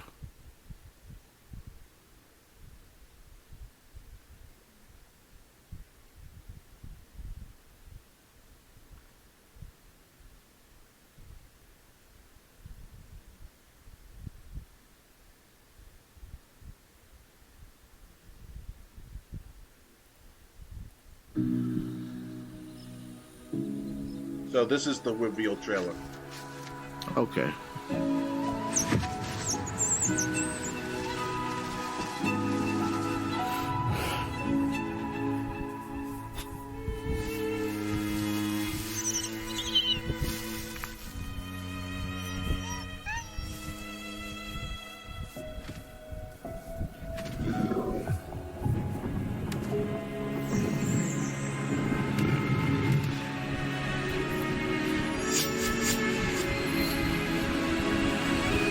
Darkness.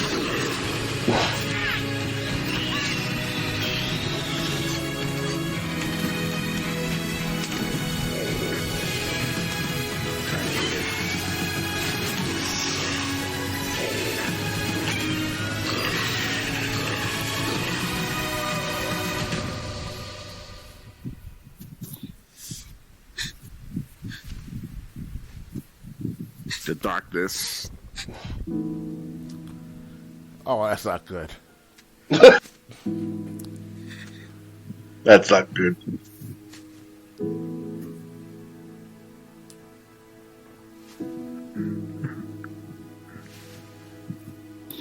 Oh, it's like Bambi. Yeah. Yeah. That was a feel good moment. I was being facetious, of course. Mm-hmm. So, that's not good. What do you think of this game? Still watching. Okay. Oh, it's like Bambi. Never. 2024. Yeah. Okay. It's on the Xbox Series. That was a feel good. Yep. All right. It's looks good. Kind of reminds me of the graphics. Kind of reminds me of Memoir Blue that came out last year or two. I played that Memoir Blue. I played that earlier this year on the on my channel as well. So that's pretty good too. So if it's like that visually, then I'll definitely will try it out. Try out. I remember you bringing that up on the podcast 2 weeks ago. Oh yeah. Yeah. This game looks all right, but the storyline looks really depressing. Yeah. So, I mean, anyway, it's going to be on PS5, PS4, and Xbox Series. So, if you have one of those consoles, you'll be able to try it out in 2024. The best we can hope for, if you just have Xbox One like me, is hopefully it'll be on Game Pass and you can play it via the cloud. Oh yeah, definitely. Yeah, but that looked like a depressing storyline. The darkness takes over that area. It's like out of nowhere. That's like some scary. That's scary shit, but it's daunting. It's something to to anticipate in the full gameplay of the game. So yeah. Ready to move on? yeah, I'm ready. All right. I think this is the last part of the PlayStation Showcase. I just want to check OBS. Okay. Foam Stars is a soapy multiplayer shooter from Square Enix. Today's PlayStation Showcase saw Square Enix unveil a squeaky clean online shooter called Foamsters. This wacky new multiplayer shooter pits 2 teams of 4 against each other using weapons that shoot, you guessed it, foam. Battlefields are covered in soapy foam, which players can use to their advantage by creating slippery surfaces to slide at high speeds. Foam can also be used in other ways, such as to shield yourself and your teammates from attacks or create vantage points. The trailer shows off a bunch of goofy weapons, and the game pretty much feels like the antithesis of Splatoon. Square Enix promises to show more about Foam Stars in the future, but it's coming to PS5 and PS4. I guess we'll play the trailer. Yeah, sure. I think it's from what it said, it's going to be like Nintendo's Splatoon, but it's going to be foam instead of paint. Right. But here we go. This is the announced trailer.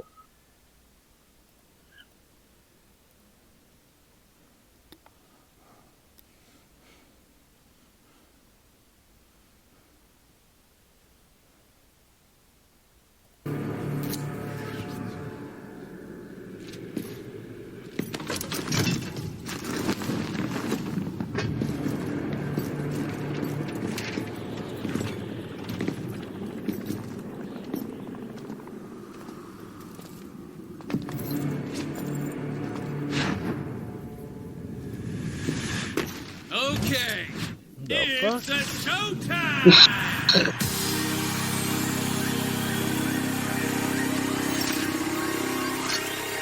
The fuck?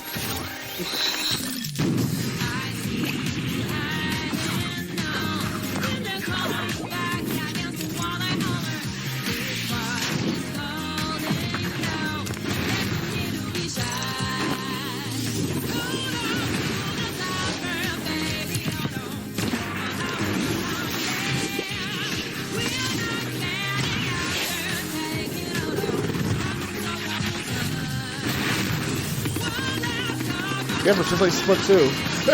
Yep.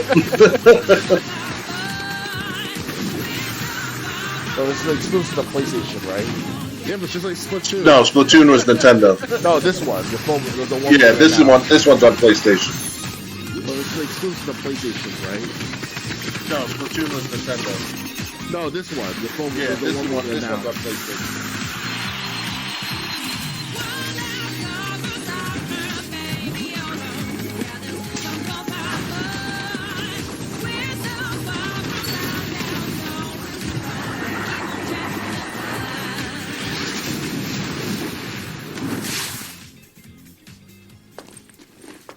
Ready for the Foam Star Party?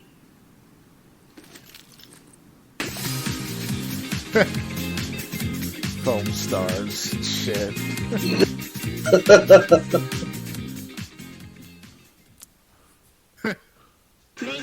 Foam Well, where's that Stars. coming out? Do you know when Foam Stars coming out soon?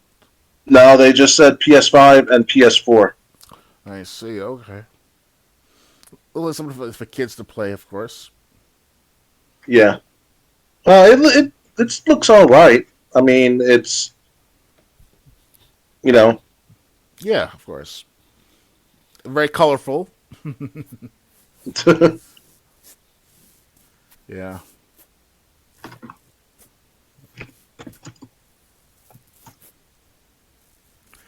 I don't have much to say about the game itself, I will admit that. It's visually good, it's very, very playful looking, Yeah, so I mean, it looks like it could be fun. Obviously, we can't play it. It's gonna be PlayStation exclusive, just at least for now. But yeah, it looks like a fun shooter. Yeah. and the more foam you shoot, you're going to be creating vantage points and ways to glide across the level faster. So it's the more you play it, the longer the battles are, the more fun, the more stuff you're going to end up creating by definitely. shooting. That's all I got to say. But I am happy we got to see gameplay of it. Oh yeah. So yeah, it looks fun. But we don't know release date yet. So Definitely. ready to move on? Yeah, let's do this. All right. Like I said, I think that was the last one from the PlayStation Showcase. Microsoft files appeal over Activision Blizzard deal in the UK. Microsoft has officially filed an appeal to overturn the CMA's decision to block its purchase of Activision Blizzard. Microsoft has formally filed its appeal against the UK's Competition and Markets Authority over the group's decision to block the Xbox company planned $68.7 billion buyout of Activision Blizzard.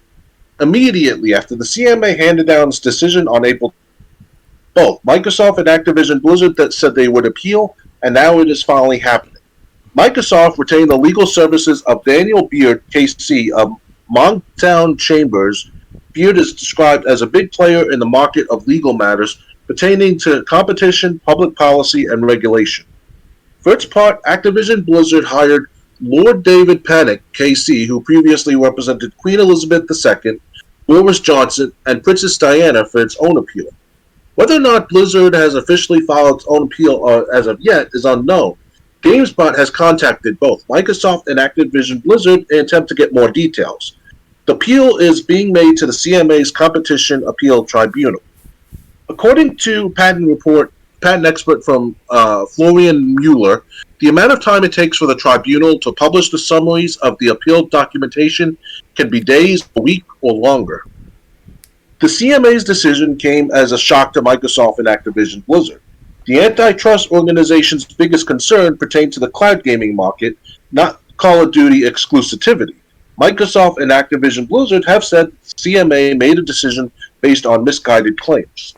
Not long after the CMA voted to block the sale, the European Union cleared the deal. The CMA reacted to the EU's decision and doubled down on its own ruling against the buyout. Microsoft's deal to buy Activision Blizzard has been approved in 37 countries, but in addition to the UK, the United States has yet to give the green light. The Federal Trade Commission on the US will conduct a hearing in early August to discuss the sale. The 68.7 Blizzard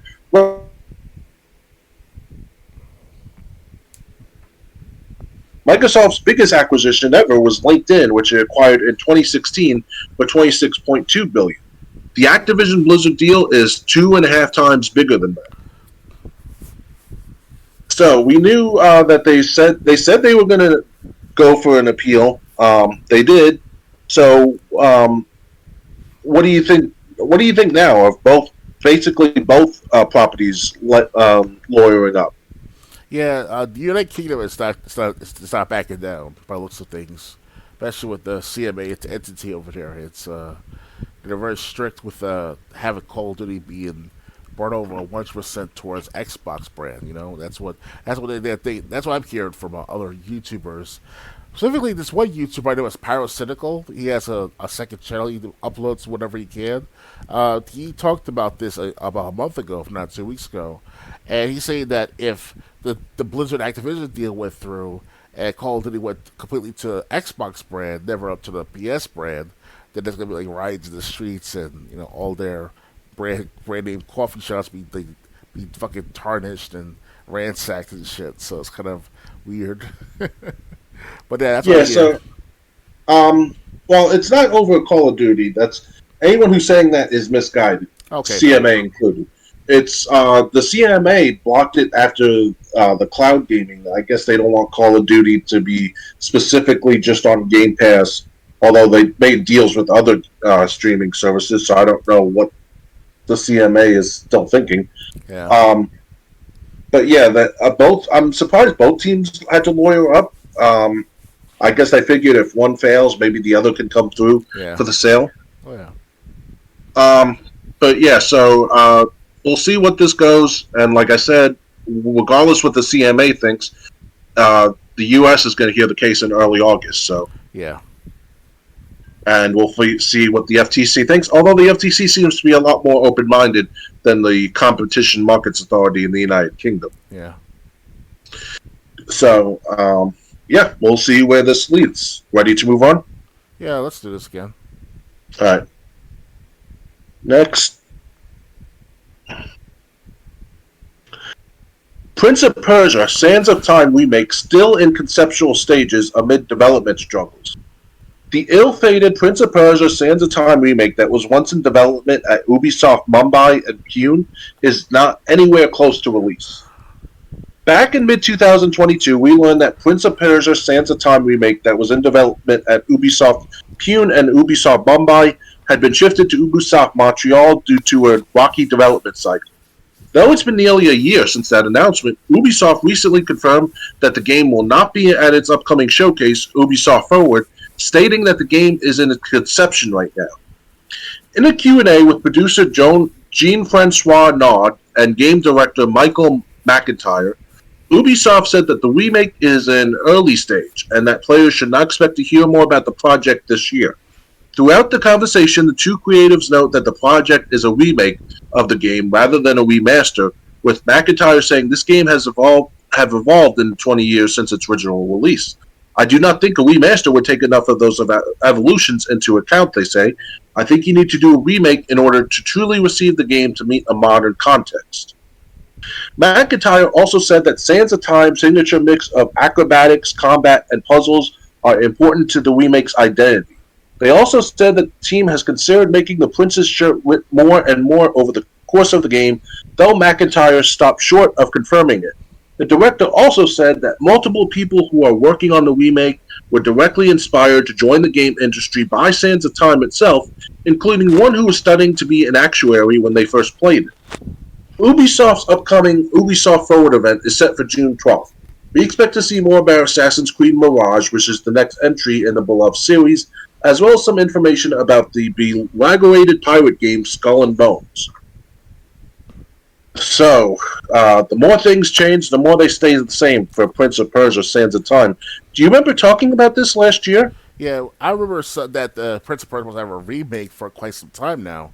I personally played Prince of Persia: Sands of Time's gameplay as well on my channel once again, and earlier this year, and it was good. I played 25 minutes worth of it, 20 minutes of it, and the game was alright of its time. Aged pretty well. I was anticipating after 20 years later for it to come out with a remake of some sort, at least with one of the Prince of Persia games, And now Sands of Time is going to be that remake.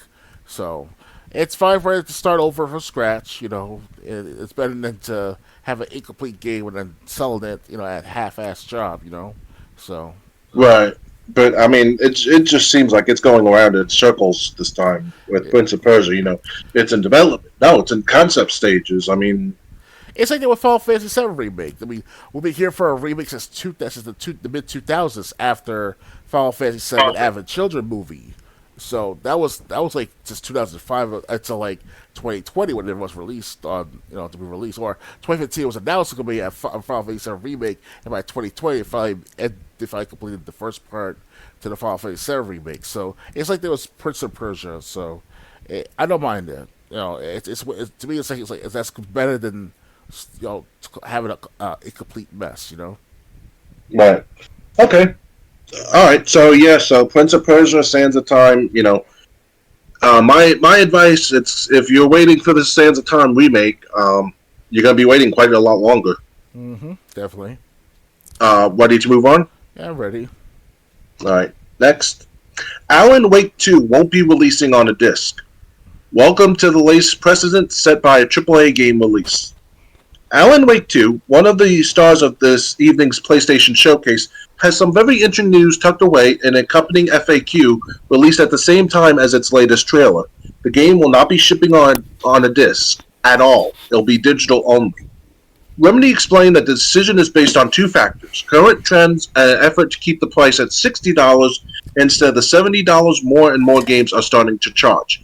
Here's their explanation in full. There are many reasons for this. For one, a large number have shifted to digital only. You can buy a Sony PS5 with that disc drive, and Xbox Series S is a digital-only console. It is not uncommon to release modern games as digital-only. Secondly, not releasing a disc helps keep the price of the game at $59.99 or £59 and £59.99, and the PC version at $49.99. Finally, we did not want to ship a disc product and have it require a download for the game. We do not think this will make for a great experience either. Is there a disc-based version of Alan Wake 2 in the works? There are currently no plans to release Alan Wake 2 on disc. That sucks. I mean, not for the reason listed. I too hate getting a disc only to have to download the game anyway, but for what it means in terms of what players are able to own and, more importantly, trade in at a later date. Say what you will about the marginal economics of modern AAA video games retail, but there's still, at time of publishing anyway, a functional resale market where people are able to take a disc they bought, sell it to someone else, and use that money to either buy a new game for less or, I don't know, just buy something else. The decision cuts that option out entirely. As it stands, the only way to buy and play Alan Wake 2 will be to, in effect, purchase a very expensive license to rent the game long term. No platforms that need to be supported with an online infrastructure and which can revoke that license or have it revoked at any time. Which happens all the time. It has happened to Alan Wake, which a few years back was removed from Steam and Xbox Live because some licensing over its soundtrack had expired. You can read more in the FAQ, including details on the digital-only collector's edition bonuses, since it's a digital-only game here. Can any of you think of another game released that was digital-only? I know Psychonauts 2 launched at retail without a disc version, but disc copies were, in that case, at least made and shipped out to anyone who backed the game early in its development.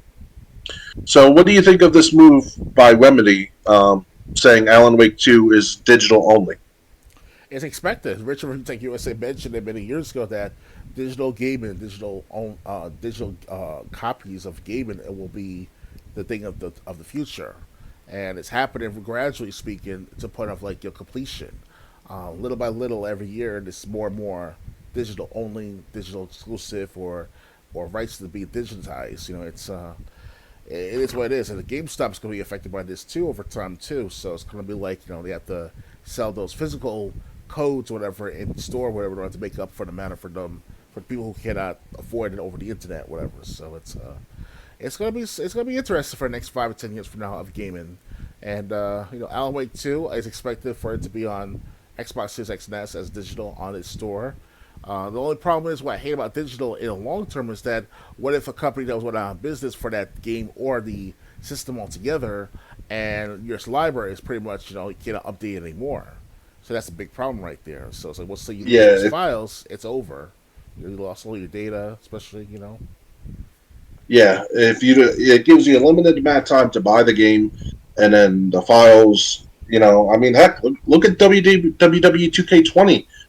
For anyone who bought it, I bought it at a discount for $20 because the game was such a dumpster fire. Although by the time I purchased it, a lot of the problems had been fixed. But when they took the game offline and stopped supporting it, it regressed. The game got worse. Yeah. Than it was when it was supported. So, and that sucks. Speaking of another digital game at one point, Call of Duty Modern Warfare 2019. Now, it was working very well when you bought it on disc and everything else, as well as digital back in 2019, with its release of November of 2019. But since early last year, late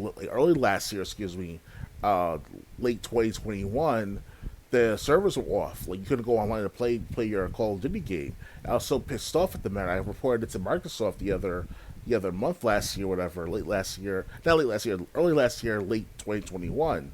And I made a video about it saying bring back Call of Duty Modern Warfare 2019. And that pissed me off because you pay $60, at the time $60 for this game, and you expect it to be working for another few years. Not even a few years altogether when you play the game on disc, But I got it digital, but still, it should be like, come on, there's no rocket science here, because people pay for this service, and so they expect to have a either full ownership of the game or a full access to that game, or both. So that's the problem with Microsoft, Sony, and now going to be Nintendo sooner or later, because they all go on digital. So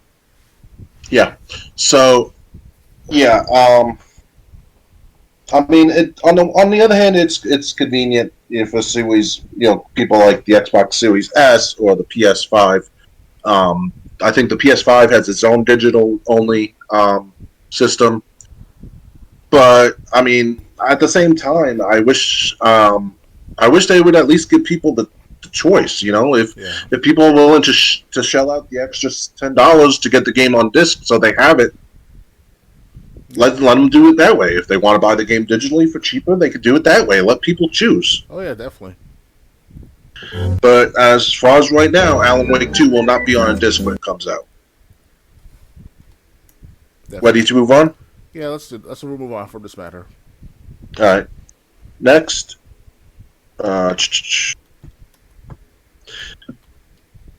Sega lays off 121 staff at Relic Entertainment. Wait a minute. This sounds like an old article. I thought up to Days of Doom. Oh no, May 25th. Okay. Sega Europe has laid off 121 employees at Relic Entertainment while blaming the incredibly difficult decision on external factors affecting the games industry. Relic Entertainment and Sega Europe want to share the difficult news that our studio has been impacted by layoffs, affecting 121 employees, read a Twitter statement from the Vancouver-based studio. This comes at a time when external factors are challenging our industry more than ever. And we made this decision to restructure our organization to ensure maximum focus is placed on our core franchises. The newly announced layoffs affect a significant proportion of the studio's workforce, spanning from concept artists to audio and VFX designers. Over the years, the workers at Relic have developed a number of well-regarded strategy games in the Company of Heroes, Homeworld, and Age of Empires franchises. Relic and Sega remain fully committed to supporting and investing in our titles, including the recently released Company of Heroes 3, continued the studio statement. We're confident that following this necessary restructuring, Relic will be in a position of strength to continue delivering outstanding experience to players all over the world. In the wake of the announcement, many members of the gaming community reached out with messages of support for those who had found their professional lives upturned by the layoffs, while some industry professionals extended leads where former Relic employees might find new employment. As reported by VGC, Sega recently announced in an earnings call that it was considering raising the price of its games to $70, a move which would bring them in line with those developed from other publishers, including Ubisoft and Nintendo. So, what do you think of these layoffs? It's not so bad, to be honest with you. Like 121 people, that's so bad for the average, worker working at Sega and all with development games, or be a janitor of that place and all, or custodian, whatever. Personally, myself, I will admit this sounds unrealistic, but I try to apply to Sega's North America offices somewhere in California, I think it was. But I had no experience in the actual gaming world at the time, so I was anticipating to work for Sega at the time. I don't know what came over me, but I was young, of course. I was like 20 years old, 19, so just go whatever. But, if you had gotten the job, would you moved out to California? Oh yeah, definitely. I'll definitely find ways to, because I didn't have credit at the time, no credit card bills, so I could have just picked up and try to get like my $300, $400, $500 in savings, whatever I saved up, whatever, and just put it towards like the a U-Haul truck or whatever, or a car or something, and drove over there if necessary. Oh yeah, I could take an airplane too, but at the time, it was expensive, so it was like whatever. But either or, I would definitely move to California regardless, most likely to work at Sega. But like I said, I like the experience. I don't have experience in pertaining to the gaming industry, so that's all. No big deal. Right. So, but right. The only thing I could be at a video game studio is a writer, or at least a marketer, telemarketer, right? Like a marketer. No, telemarketing too, but they really don't use telemarketers. Or a marketer, like be part of the market department, the what's it called, the marketing department, the marketing team. Yeah. Yeah, because you'd be good at it. I bet. Well, I don't have it. I could do that, but I don't have any experience in that. Really? I mean, you sell things, so. Yeah, but telemarketing and marketing staff and like coming up with marketing promotions are two different jobs. I see what you mean. Okay, no problem. I don't have any experience working on a marketing team, is what I'm trying to say. Understood. But yeah, hey, I tried to get hired by Game Informer, so And GameStop would never hire me after all these years, especially. I mean, I played that place like a motherfucker every year, so like from 2000 and when the GameStop considered to be GameStop since 2005, 2006, 2007, and then until like 2015, I stopped altogether applying online and in person. They didn't want to hire me. It sucks, it's really wait, does. GameStop the store or GameSpot the online No, GameStop. publisher? GameStop. It's STOP. Okay. Yep. Yeah, I applied once. They didn't hire me either. And now I'm considered disabled. All these opportunities from the game industry, whether it's GameStop or what's it called, Rockstar Games and other industries out there at these like school-based, like like certain things university that I attended online. They have these different tech companies at their jobs fairs in their state of New Hampshire. So it's kind of like, oh man, I could have attended those. It's like I could have actually done something back then, even though it was a year and a half, 2 years ago. So it sucks. It's like a hit and miss on these opportunities to work for these companies.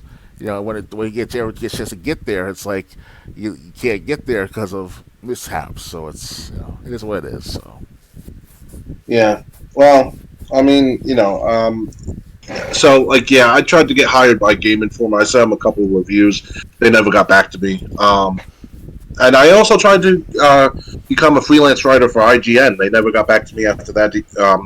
When that whole announcement came out a couple of years ago, I said they gave you like a press release, an old press release, and you had to write about it. They never contacted me back after that either. So okay. Yeah, so I mean, it's great to work at a gaming studio, but unfortunately, especially in this day and age, layoffs are happening left and right. It seems. Oh yeah. It's more about saving money, not about producing future endeavors, like to make sure that you're making money in the long term. It's about cutting corners right now, cutting costs now, and in the future make more profits for what you have less of. Right. Which is stupid after a while. It doesn't make any sense after a while. So. Ready to move on? Yeah, let's do it. All right. Next. Let's see. Days of Doom is a turn-based tactical roguelite from Atari. Atari and developer Sneaky Box have announced Days of Doom, an apocalyptic turn-based tactical roguelite. The game hopes to subvert the expectations of those who are tired of the brown and gray color palettes of other apocalypse settings by placing the action over vibrant and colorful backdrops as you battle through hordes of zombies, raiders, and mutant lizards. Navigating the wasteland to reach a sanctuary will require strategy, as you must encroaching mutated forces using your group of distinct survivors. Beyond the turn-based tactics at play, you must also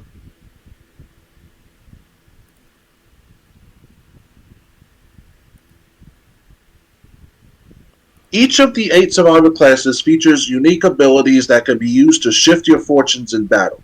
For example, the Pyro class allows you to burn enemies and leave them with residual damage each turn, while combining the Hydromancer with the Thrasher can drench enemies with water before electrocuting them for a devastating synergy. Players will need to use these abilities to their advantage and think strategically with these abilities to overcome the seemingly insurmountable odds. And of course, with it being a roguelike game, players can expect each run to feel unique. More than 50 randomly occurring events present risk towards scenarios for players during their runs, while more than 70 collectible items and moons can help you turn the odds in your favor in your given run. However, as you play several runs and make progress, you will unlock permanent upgrades such as party size increases and resource accumulation speed. If you'd like to learn more, you can check out the reveal trailer below. It arrives on PS5, Xbox Series, PS4, Xbox One, Switch, PC, and Atari VCS later this year. You want to watch the trailer? Okay, sure. All right. Days of Doom. That's. Yeah, I never heard that game before yet. Until now.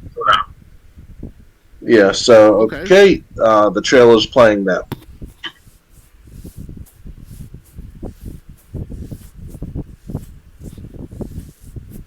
Yeah. so, okay, the trailer's playing now. The apocalypse wasn't the end of the world, just the one we knew. New dangers have emerged and lurk around every corner. Only the extraordinary have survived this wasteland. We will do anything to find sanctuary.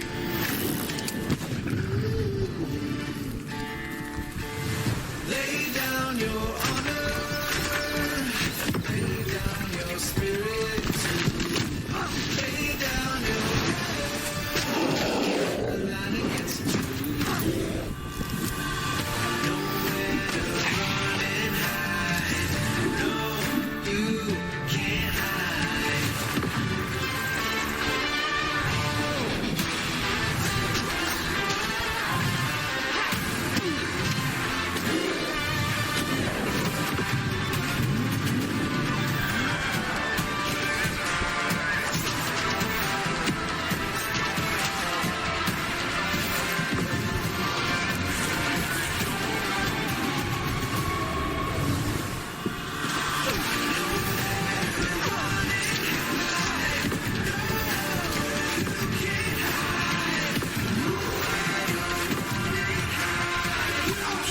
Let me know when you're done.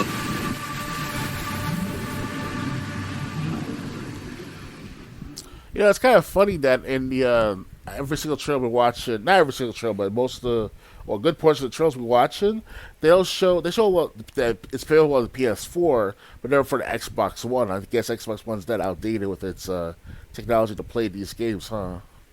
Well, no, this one's coming out on Xbox One, so. Really? Because it shows PS4, PS5, Xbox Series X and S, and that's about it, and the PC. Because it's even coming out for Atari VCS, so. I see. Okay. Yeah, so they said Xbox One in the article. How do you feel about strategy games? I don't see you play a lot of them. Final Fantasy VII is a turn-based strategy game, so to be turn-based RPG game. So it's similar in that fashion.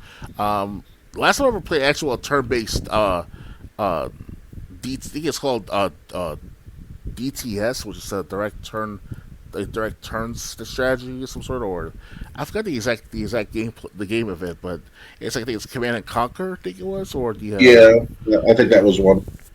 Yeah, I'm not sure. It's been such a while. I haven't played those type of games in a while. Yeah, I'm usually not a big fan. Valkyria Chronicles 4 is the last one I played, and even that I haven't played in months. Although if I don't renew Game Pass, I'll probably be going back to it. Yeah. But yeah, so it's I mean, all I can say is, it looks good. It looks good. It's not the normal shooter. It's not the normal hack and slash we've seen done over and over. So you know what? I'm at least open to trying it. If they have like a free play weekend when it comes out.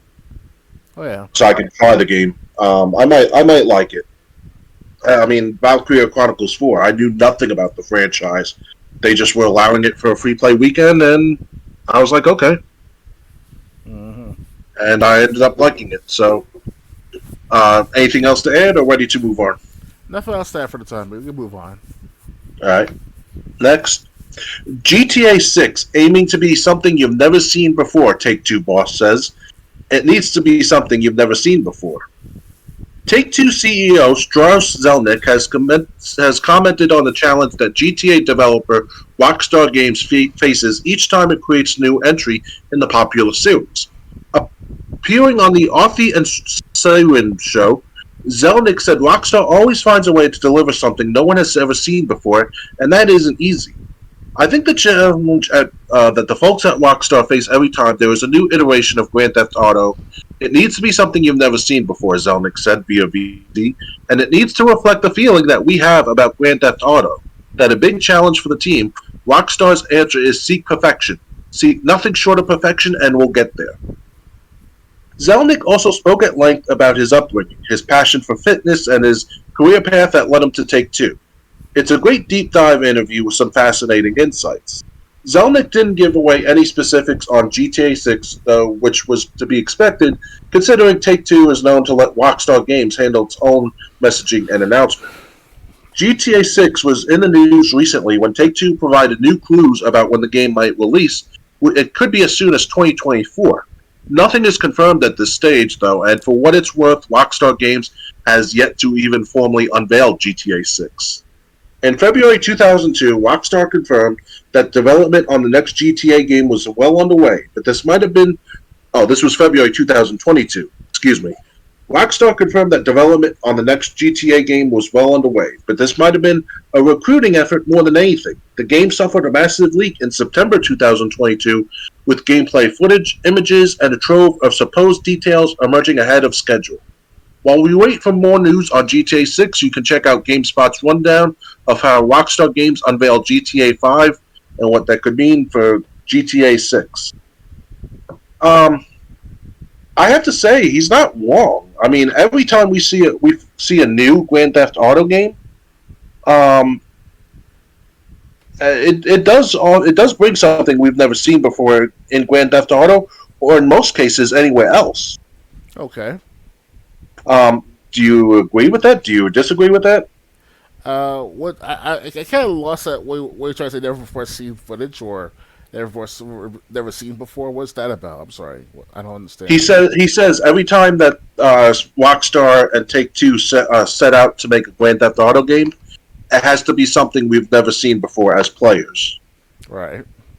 You know, Grand Theft Auto 3 was what it was, and then Vice City was basically a bigger area, but Tommy Vercetti was not just controlling cars and bikes. He had boats at his disposal. Yeah. Then when you were CJ in San Andreas, you got to fly airplanes as well. Get to eat. And you got to swim underwater. You had to improve CJ's ability to hold his breath underwater to accept a mission from that blind guy. Yeah. Then you had, and then Grand Theft Auto 4, you actually got to make choices in the game. Okay. Yeah, you know, like whether or not you wanted to kill Vlad in the beginning. Yeah. And then Playboy and I think Daryl was his name. They both wanted you to kill the other one, and you had to choose who you were going to kill. And Grand Theft Auto 5, I mean, just look at that. I mean, you were planning heists, you were switching on the fly between different characters.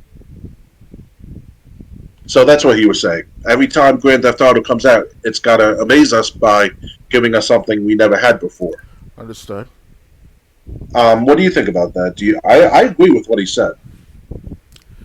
I mean, I to be honest with myself, I never really played too many for the last since GTA San Andreas and afterward. Like I didn't play after that much GTA games.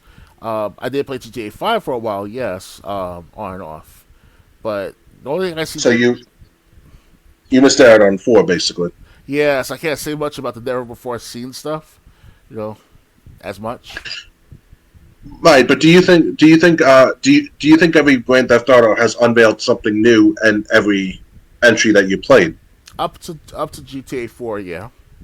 Okay. GTA 5 is kind of like, you know, it's plateau.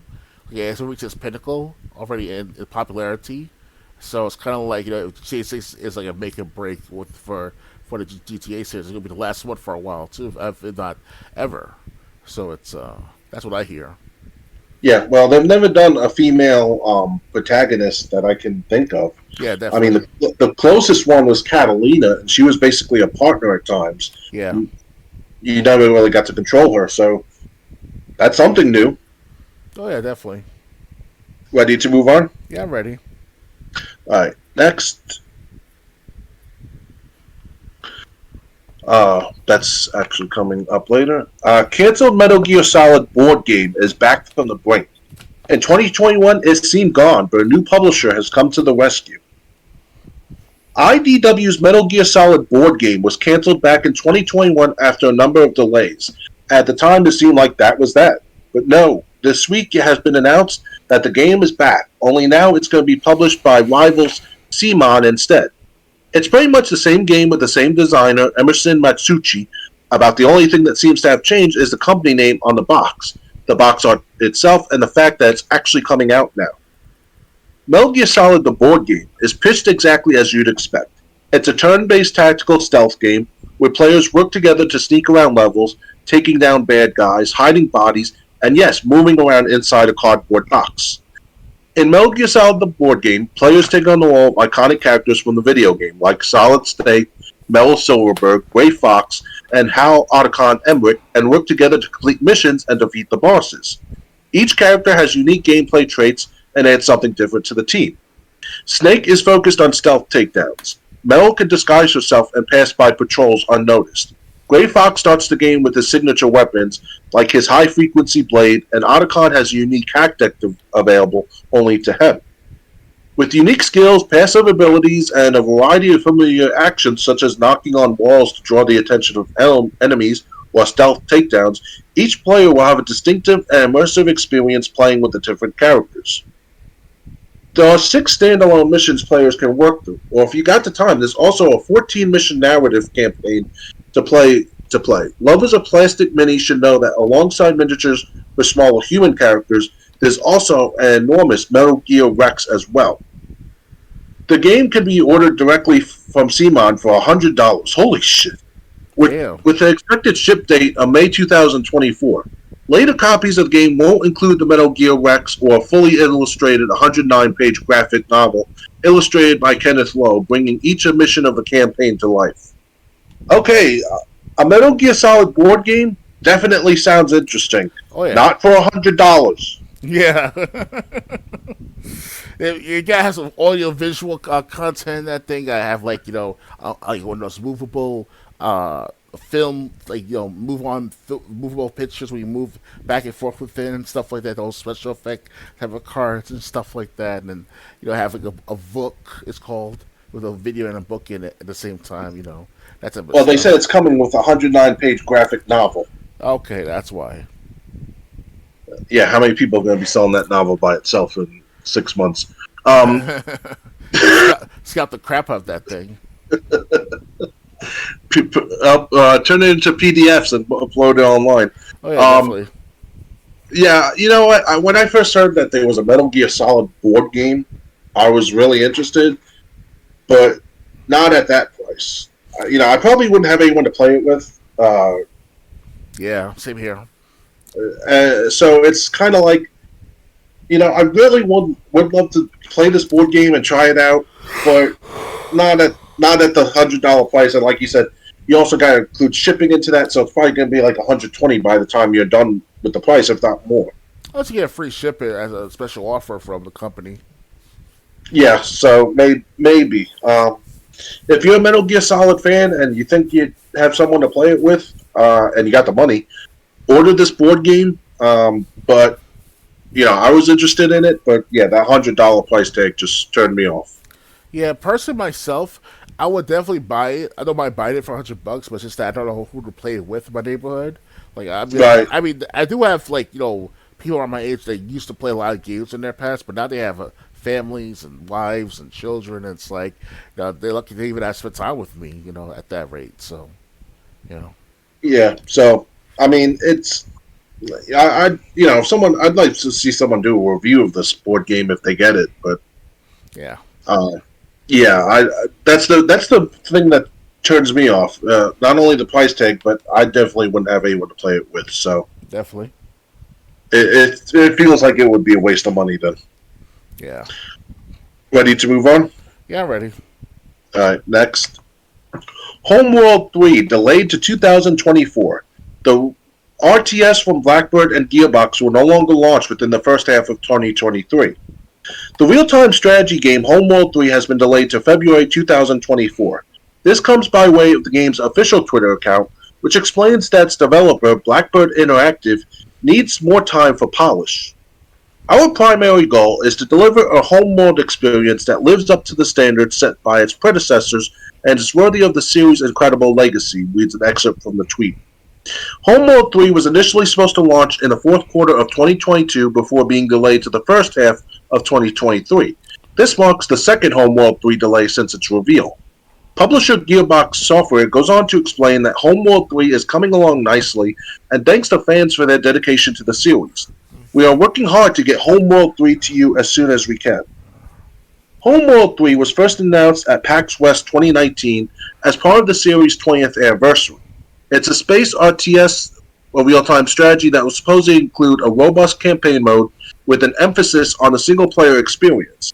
It will also include a co-op mode that features roguelike elements. Homeworld 3 will be a true sequel to the legendary spacefaring real-time strategy.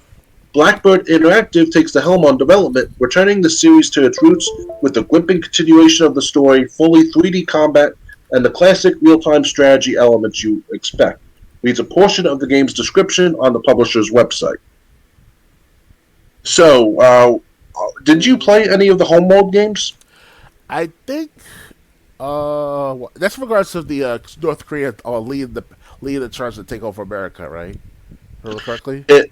I've never played it, so I'm not sure. Because the first Homeworld game I last time I checked, it's called it's called Homefront, right? Excuse me, Homeworld. I don't think I never played that one before, or even heard about that. If it's in regards to Homefront, then I couldn't stand that. But Homeworld, no, never. So can't say much about it. Yes, so it's I've never played it. It's just bad when a game gets another delay, because this is the second one. On the other hand, it could be good, but you just gotta keep an eye on it before you get into like a Prince of Persia. Before you get into like a Prince of Persia, what's the word I'm looking for?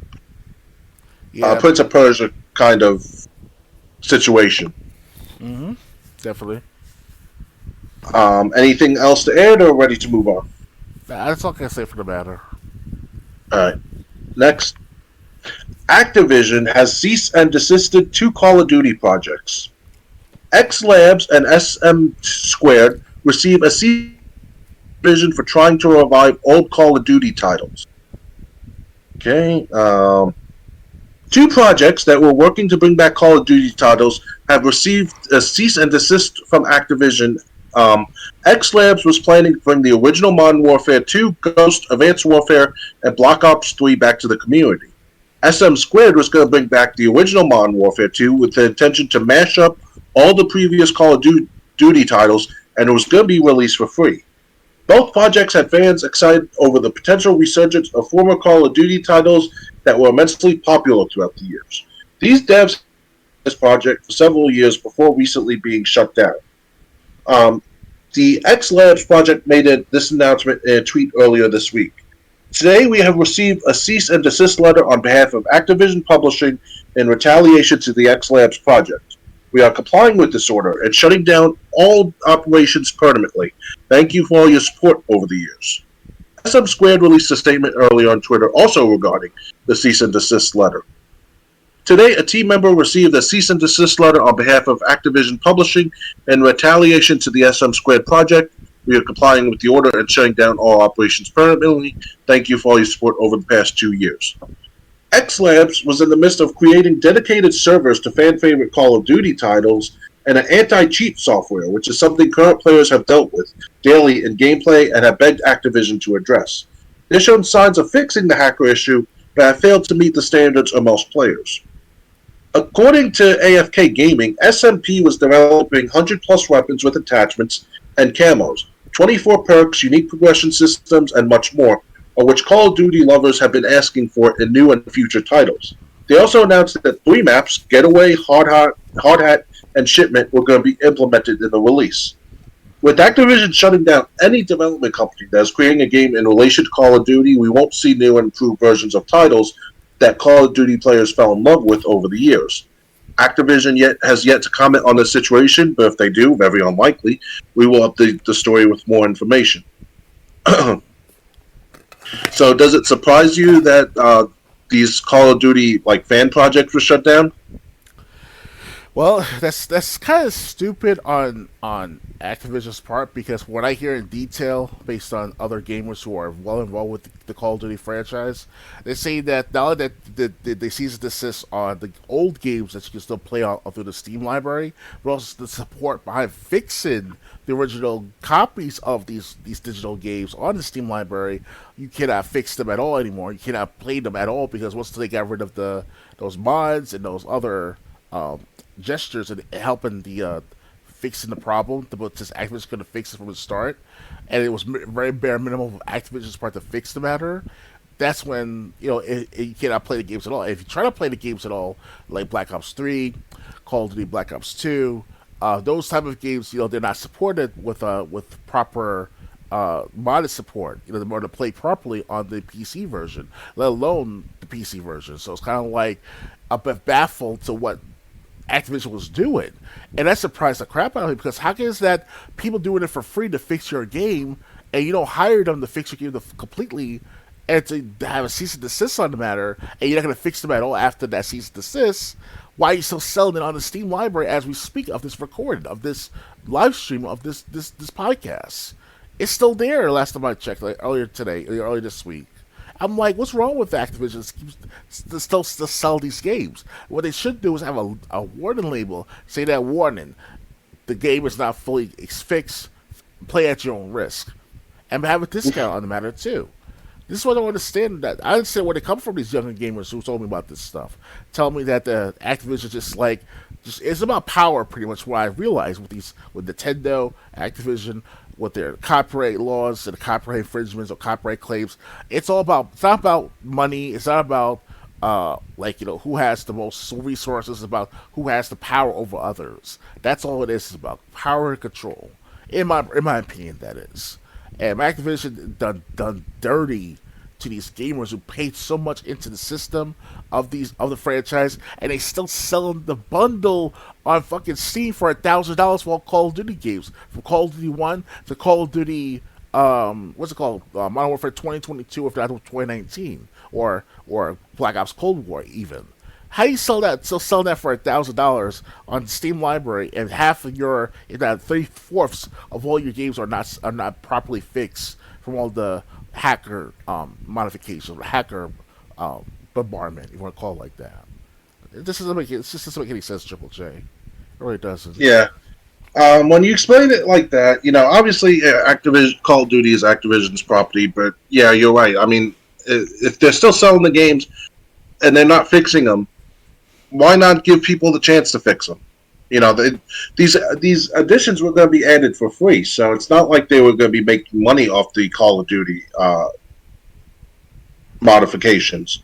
They were just trying to fix it so it'd be more enjoyable for PC players.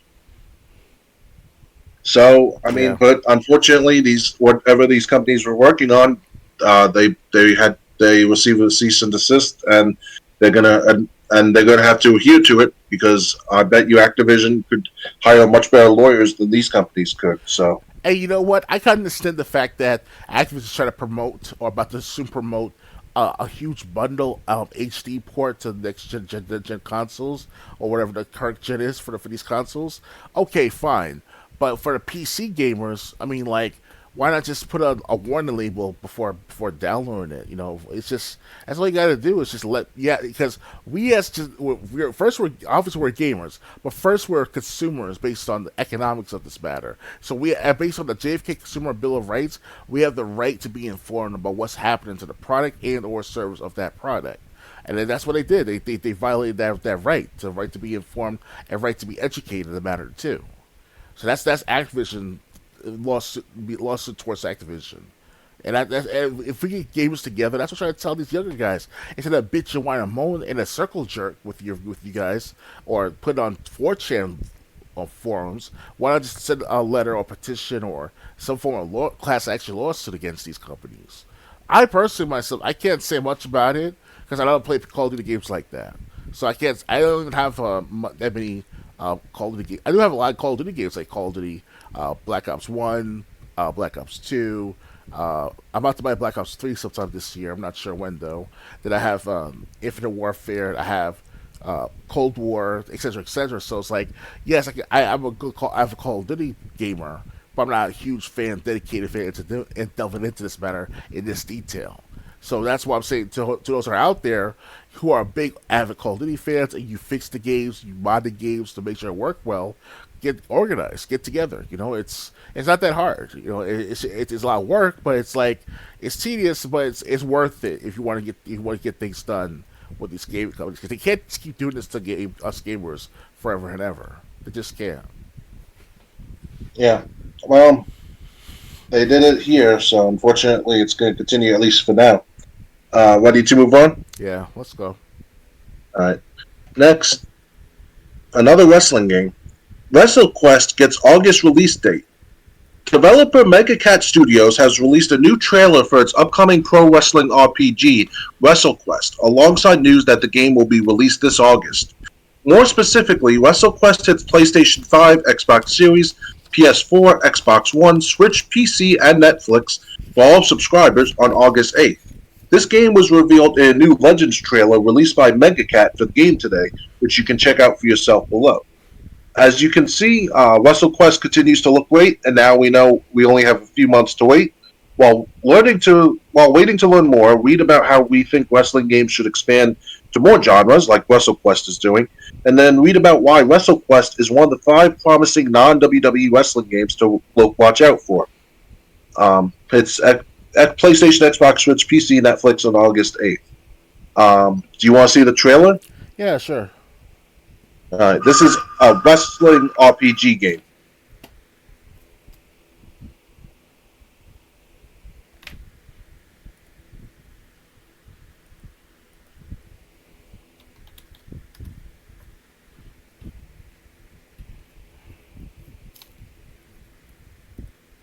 Every wrestling legend follows their own path to fame and glory, but you won't be crowned wrestling royalty without harnessing the power of the masters to ignite your quest. Your rise to stardom begins at the feet of giants, and the only way to earn a legend's respect is victory.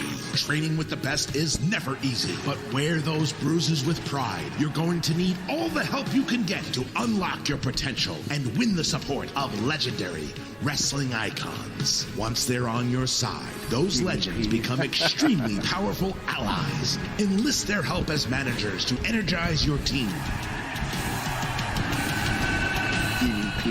Wield their awesome power moves to tilt the match in your favor and unleash your own brand of mayhem. So, get ready to begin your legendary journey, because it's time. Okay, what do you think of WrestleQuest? Hey, I was gonna say, okay, my birth month. Okay, I see what you're thinking. Okay, what do you think of WrestleQuest? Looks good. It's interesting to see that. It's like a RPG of wrestling, huh? Yeah, and I mean, you get to it's kind of like something.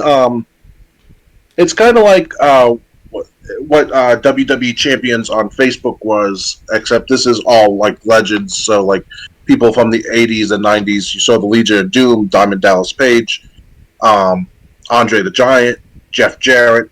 So yeah, it's gonna be interesting. And then like the Doomsday device will be a special move, or the Diamond Cutter. So it looks really it looks interesting. I'm willing to try it out.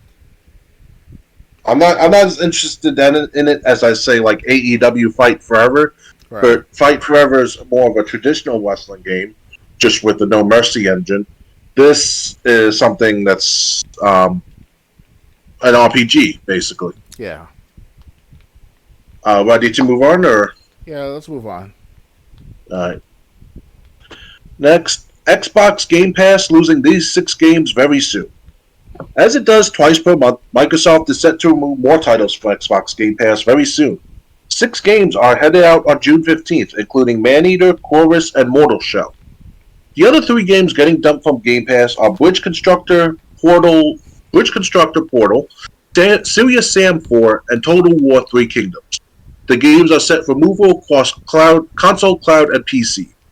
As usual, Game Pass members can save 20% on all games when buying them outright, so that's a silver lining for anyone who wants to keep playing any of these titles when they leave the catalog. A second set of games are likely to be removed at the end of June, so keep checking back with GameSpot for the latest. With these 6 games headed out, the first half of June sees a number of additions to the Game Pass catalog, including Chicory, A Colorful Tale, and Far World Pioneers, both of which came out today, May 30th. Amnesia the Bunker hits Game Pass on June 6th, and the day one new release, Dordogna, comes to Game Pass on June 13th. Are you going to miss any of these games? Again, I'll read them out. Witch Constructor Portal, Chorus, Man Eater, Mortal Shell, Serious Sam 4, or Total War, 3 Kingdoms. Serious Sam 4 is on the Game Pass still. Wow, I'm very surprised. Until Not now. for much long. Yeah, until June 15th. I'm going to miss Serious Sam 4. I never just had a chance to play that game yet. I saw the trailer at least a couple of times so far. It was pretty good, you know. Unfortunately, that's the only game I can tell that's I will miss the most. Trovis, I want to play sometime this month. Obviously, it's going to be too late within the next couple of days, though. So, I get going on that sometime next week or this week or this week. So, yeah, Serious Sam 4 is the only game that I'd be interested in. I let my Game Pass subscription ran out. I'm thinking of maybe renewing it because a lot of games that I have access to, but I have BioShock Infinite. I have Valkyria Chronicles 4, Batman Arkham Knight. So it's not like I don't have anything to play without Game Pass. Yeah. But a lot of games, I'm just realizing a lot of games that I never got to play, I would like the opportunity to try out at least. But it all depends on time too. Like if I'm so tired after work, and then it's like 10:30, 11:30 before I get to do anything because I take a nap after work, after dinner. It's kind of like, I just don't have the time. That's all. Definitely. And it just doesn't seem like a wise purchase every month if I just don't have the time. Oh, yeah. But yeah, none of these games I'm going to miss specifically. Except Serious Sam 4, which I just never got to try out. You always think there'll be time. Oh, yeah. Ready to move on? Yeah, let's move on. All right. Xbox Games with Gold free games for June revealed. Games with Gold is all about dark fantasy action and pig farming for the mob in June.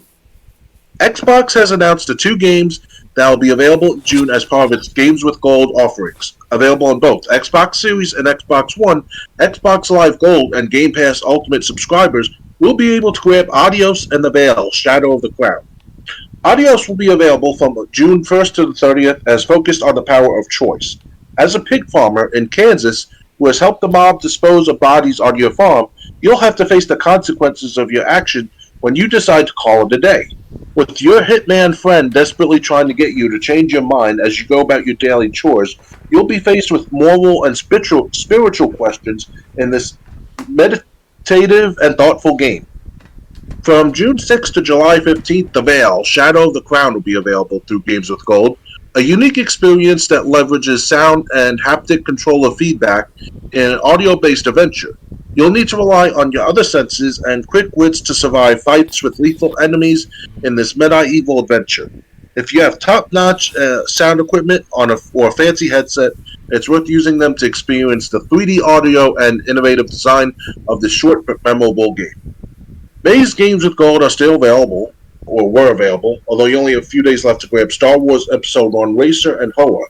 The first wave of June Game Pass titles have also been announced, and next month you'll be able to try out Chicory, Hypnospace Outlaw, Stacking, and more.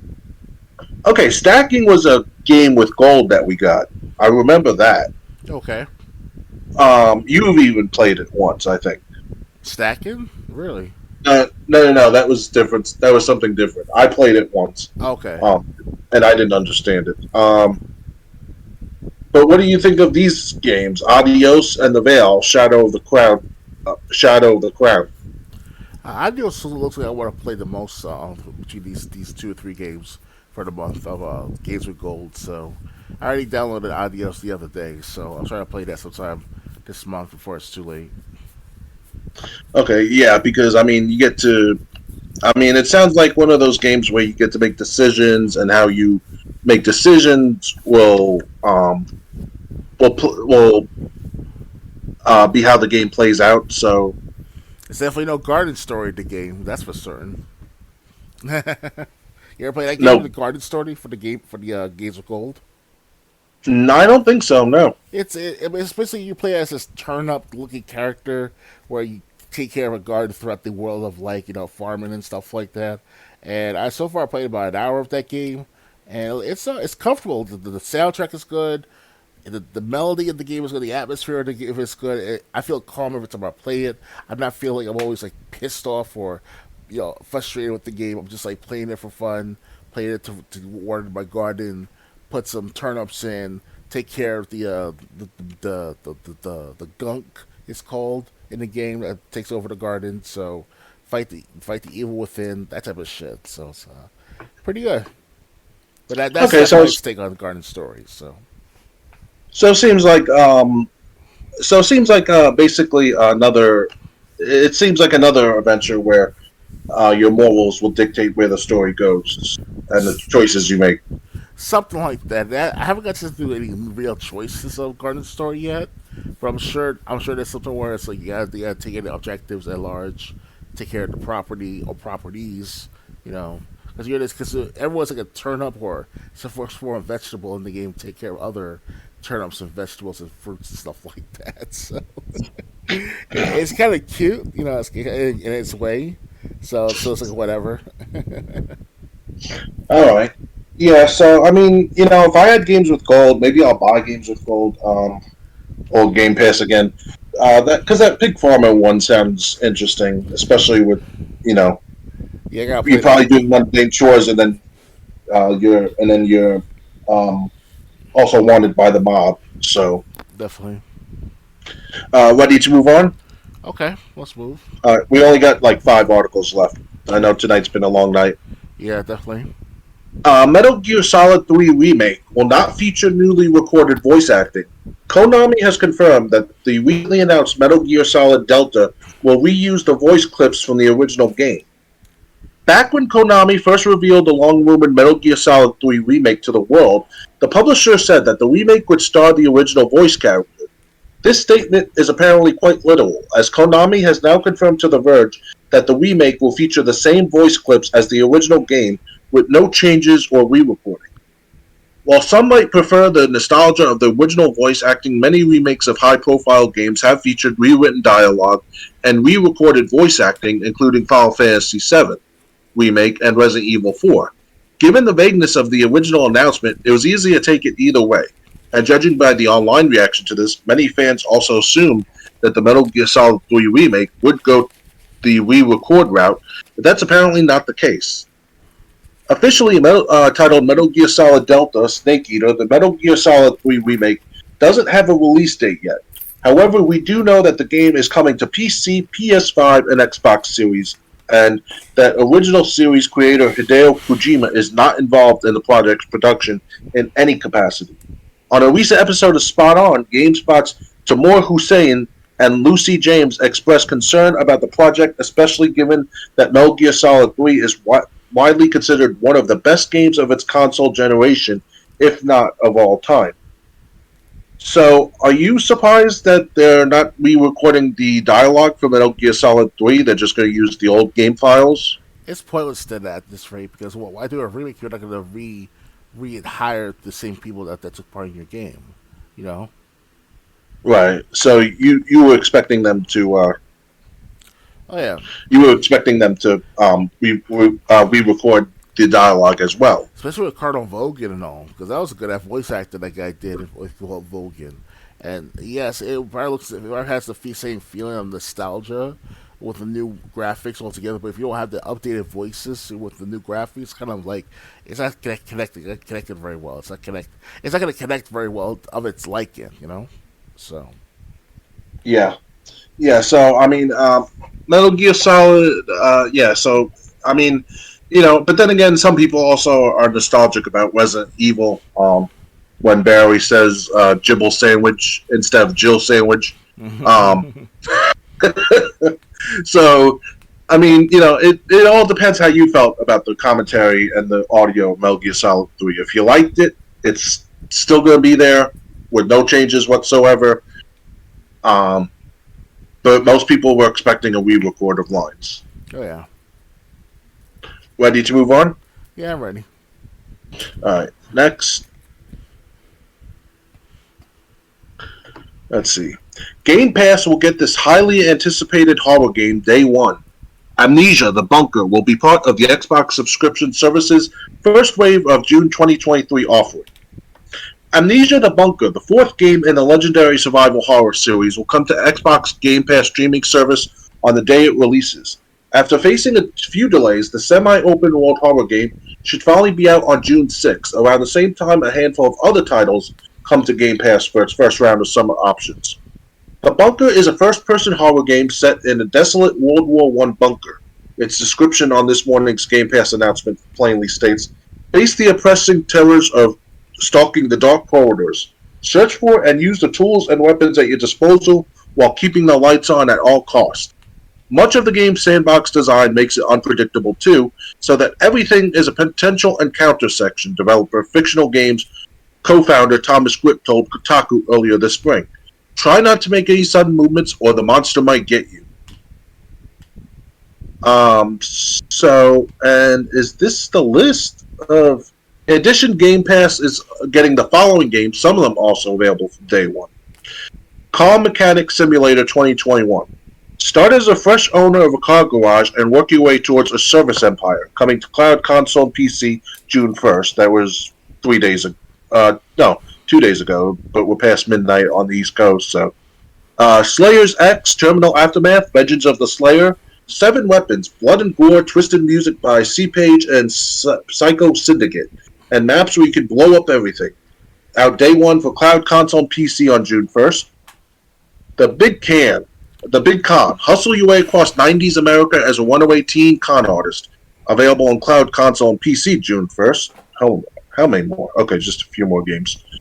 Hypnospace Outlaw. Making a return to the Game Pass library, Hypnospace Outlaw is a 90s internet simulator in which you scour Hypnospace's wide variety of weird and wonderful websites to hunt down wrongdoers. Available on cloud, console, and PC June 6th. Rune Factory. For a special. Venture outside the town gates to explore dangerous dungeons. Use swords, spears, staves, and other weapons, and magic to personalize your battle tactics. Available cloud, console, PC on June 8th. Stacking. From Tim Schafer's Double Fine Productions, explore a vintage world inhabited by living Russian stacking dolls as you jump into more than 100 unique dolls and use their special abilities to solve a wide variety of puzzles and challenges. Coming to both cloud and console on June 8th. Dordogna. Immerse yourself in a unique narrative experience and explore the thousand summer colors of Dordogna as you revisit your childhood to uncover lost family secrets. This will arrive to cloud, console, and PC on day one, June 13th. And starting today, you can play May 30th. You can play Chicory, a colorful tale, a top-down adventure game in a coloring book world where you can draw on everything, and Far World Pioneers. Explore the universe in this open-world sci-fi sandbox on console and PC. Okay, so are you have you played any of the games from the Amnesia game series? I owned them via Game Pass, but I never played them yet. I will admit that. I heard good things about it too, of Amnesia, especially the very first game of Amnesia. So it's it'll be I'm anticipating to play it hopefully sometime this year. I'm not sure when, but eventually I will, especially before it gets off the Game Pass, if ever. So can't say much. So that's. Hold on, one article's not coming in correctly. Mm-hmm. Okay, so that I can't. Okay, so that's one. So we only got a couple articles left.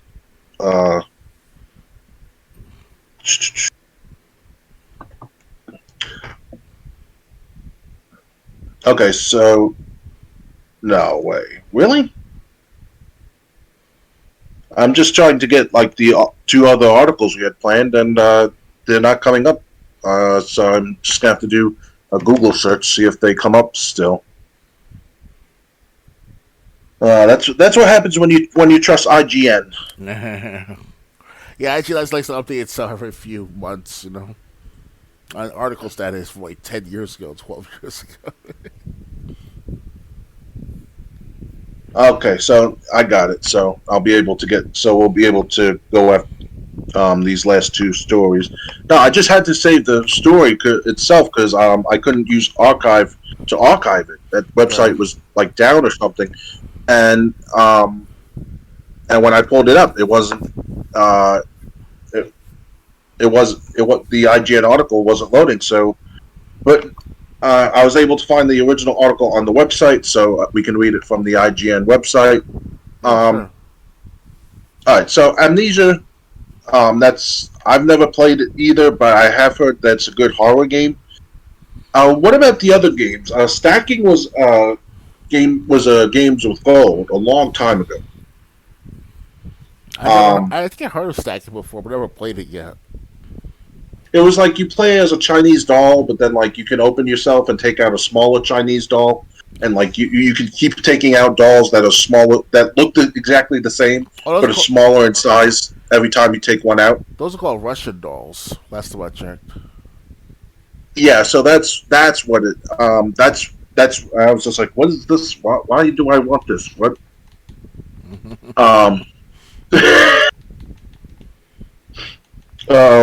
I own the game. Wow, I didn't just install yet. Okay, go ahead, install it right now. Yeah. So, anything else that I announced that you were interested in, or no? No, that's about it for the timing for this topic. Okay, so we'll move on. Like I said, 3 articles left, all from IGN. Sony PlayStation Plus lineup for June 2023 features dinosaurs, samurai, and basketball. Jurassic World Evolution 2, Trek to Yomi, and NBA 2K23 are part of this month's lineup. The PlayStation Plus game lineup for June 2023 has been revealed, with NBA 2K23, Trek to Yomi, and Jurassic World Evolution 2 joining the subscription service early next month. All 3 games will be available to download on both PS4 and PS5 consoles from June 6th up until July 3rd at no extra charge for individuals with PlayStation Plus Essential Extra or Premium subscriptions. NBA 2K23. NBA 2K23's released back in September 2022, bringing it with a slew of online and single-player game modes, including the reintroduction of the Jordan Challenge, which tasks fans with recreating 15 moments from the iconic player's illustrious career. PlayStation Plus subscribers also get access to exclusive monthly My Team packs, according to the PlayStation blog post detailing the new additions. In IGN's 6 out of 10 review, we said that the game's on-court improvements should have led it to an easy layup, but the ever-present nuisance of pay-to-win microtransactions make it much harder to enjoy. Trek to Yomi. Trek to Yomi, meanwhile, follows the story of the young samurai Hiroki as he voyages beyond life and death to protect his town and fulfill the vow made to his dying master. In IGN's 7 out of 10 review, we describe Trek to Yomi as a brief but captivating journey that's like playing through a monochromatic Japanese movie. Jurassic World Evolution 2. Frontier Developments' Jurassic World Evolution 2 rounds out that the June lineup, allowing players to relive the mistakes of the cult movie franchise as they wrangle dinosaurs and manage guest needs across a series of parks. The second entry in the series features 4 game modes along with an expanded cast of dinosaurs ranging from the noble Triceratops to the ever-hungry T-Rex. In IGN's 7 out of 10 review, we celebrated Jurassic World Evolution's 2 excellent dinosaurs and improvements over its predecessor, while lamenting some of the game's relatively shallow management mechanics.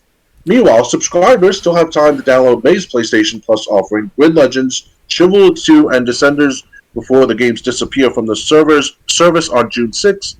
Are you interested in any of these 3 games, Jurassic World Evolution 2, Trek to Yomi, or NBA 2K23? Trek to Yomi, that's like a slasher, hack and slash game, right? It's like a samurai game.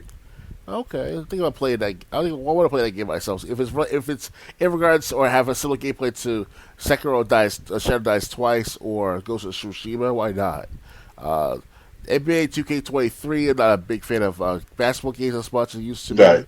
Especially with the microtransactions they put on every 2K game since God knows when. and it's like it's like a cash cow for them. It's like, hey, let's shut down these servers every 2 years and milk the customers for newer games. It's never about quality; it's about quantity now with these basketball sports games, especially. So, yeah. Yeah. None. What about Jurassic World Evolution 2?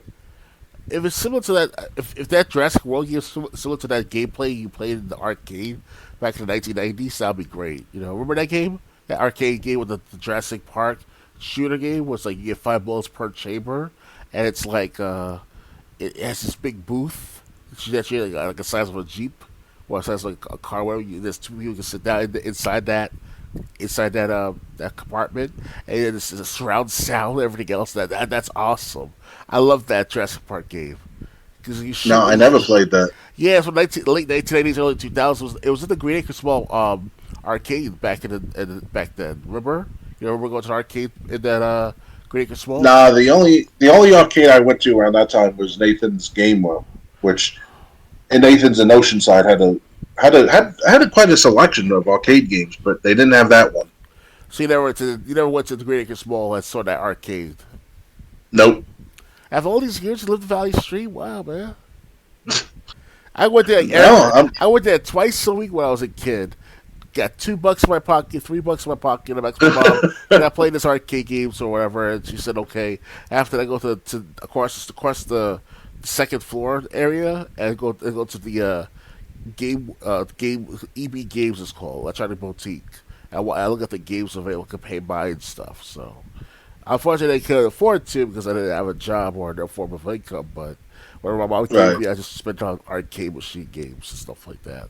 Especially I like games like the Street Fighter games, like the Street Fighting games, like Street Fighter, Tekken, Mortal Kombat, Virtual Fighter, you name it. It was back then. It was the best time to be a kid as a gamer. It's a blessing, and I wish I had those arcades still. But obviously, everything's online, so everyone likes to trash talk over the internet. But when you're in an arcade machine, stuff like that with the fighting games, you can't talk trash as much. Not as much. Because obviously you be punched in the face after a while. So. I never thought about trash talking my gaming buddies in the arcade. Whoever I seen them in the arcade at the time. So, no. All right. Yeah, I never played that game. Check to Yomi. I thought about trying it out. I think it was on Game Pass one time. Yeah.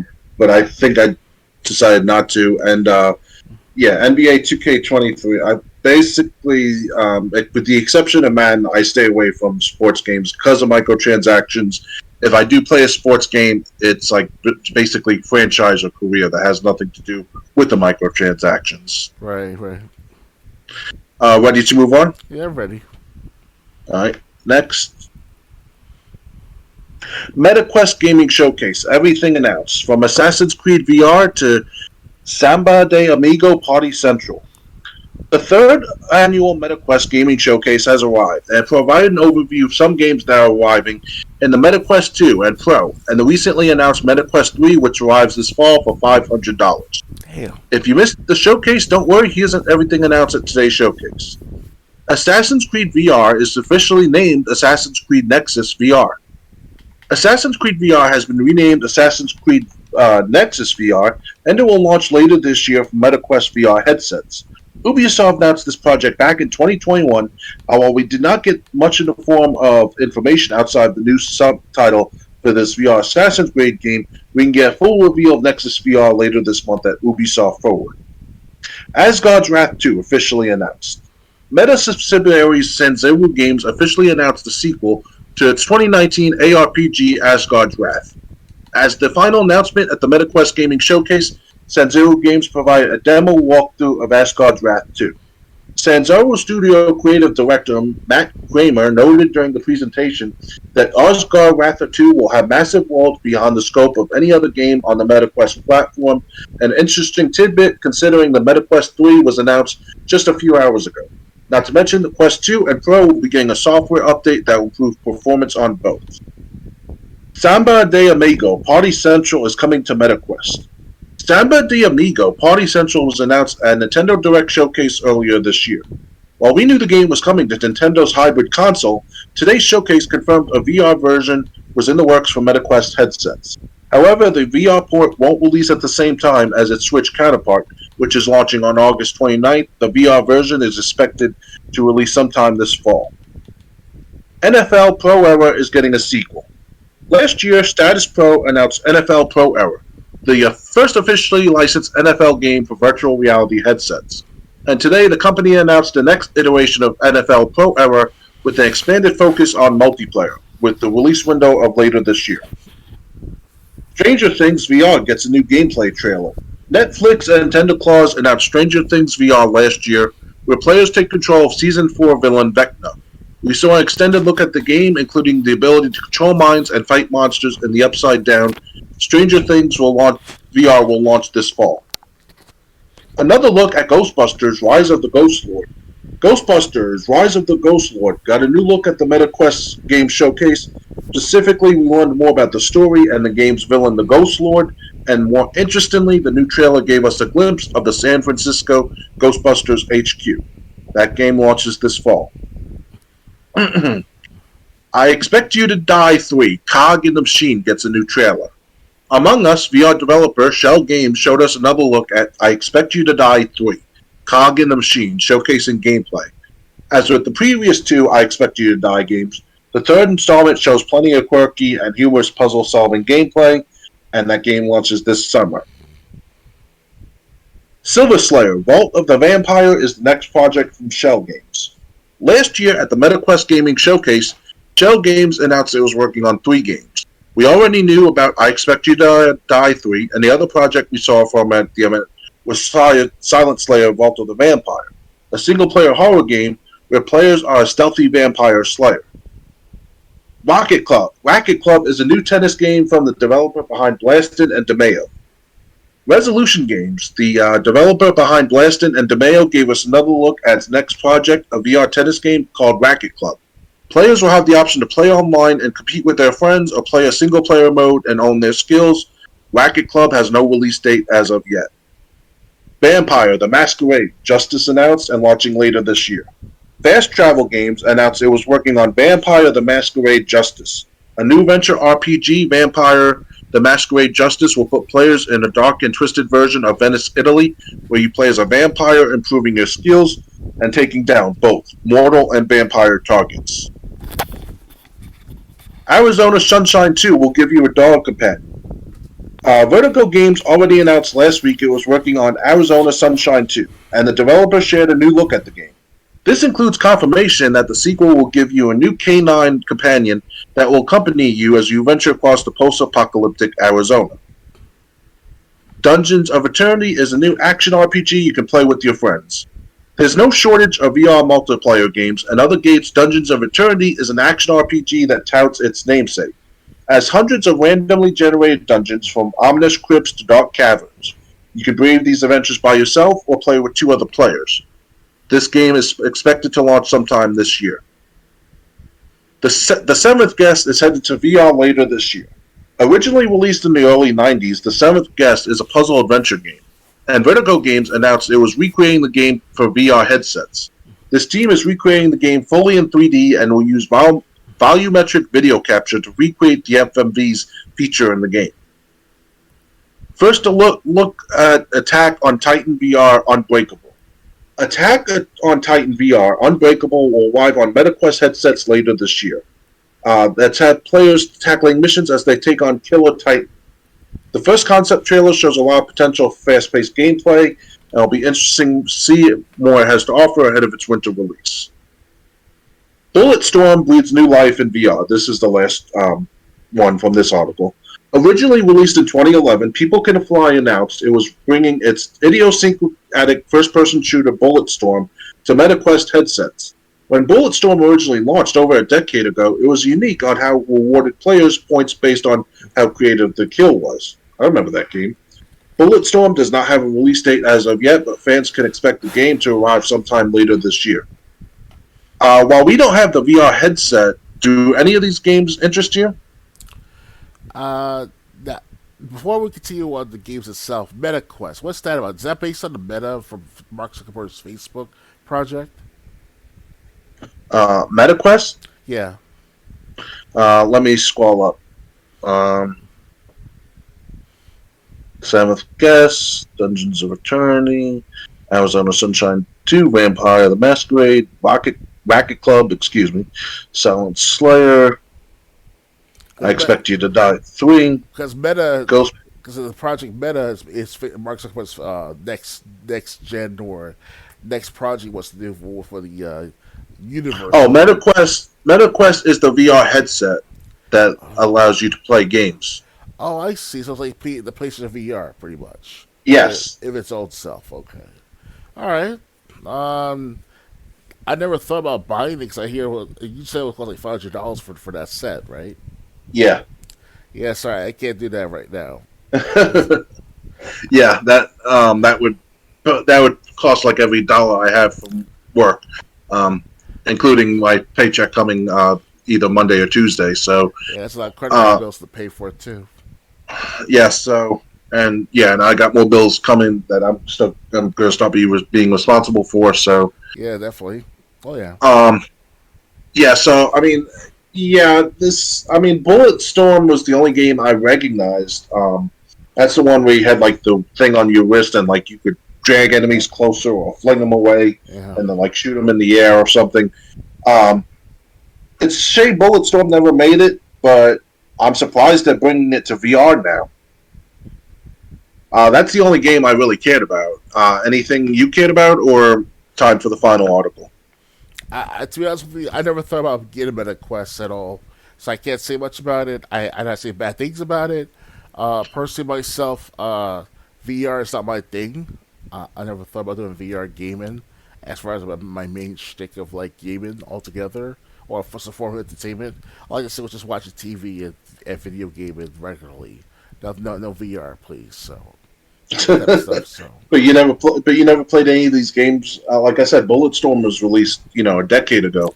Yeah, I think I actually have a copy of Bulletstorm somewhere in my Steam library. Last time I checked. Well, actually, I think it's called Brink. Excuse me, Brink game. Because I came out. Brink is different. Yes, I forgot about that. So Bulletstorm, I guess when I have a copy of it somewhere, but I guess I was wrong. So.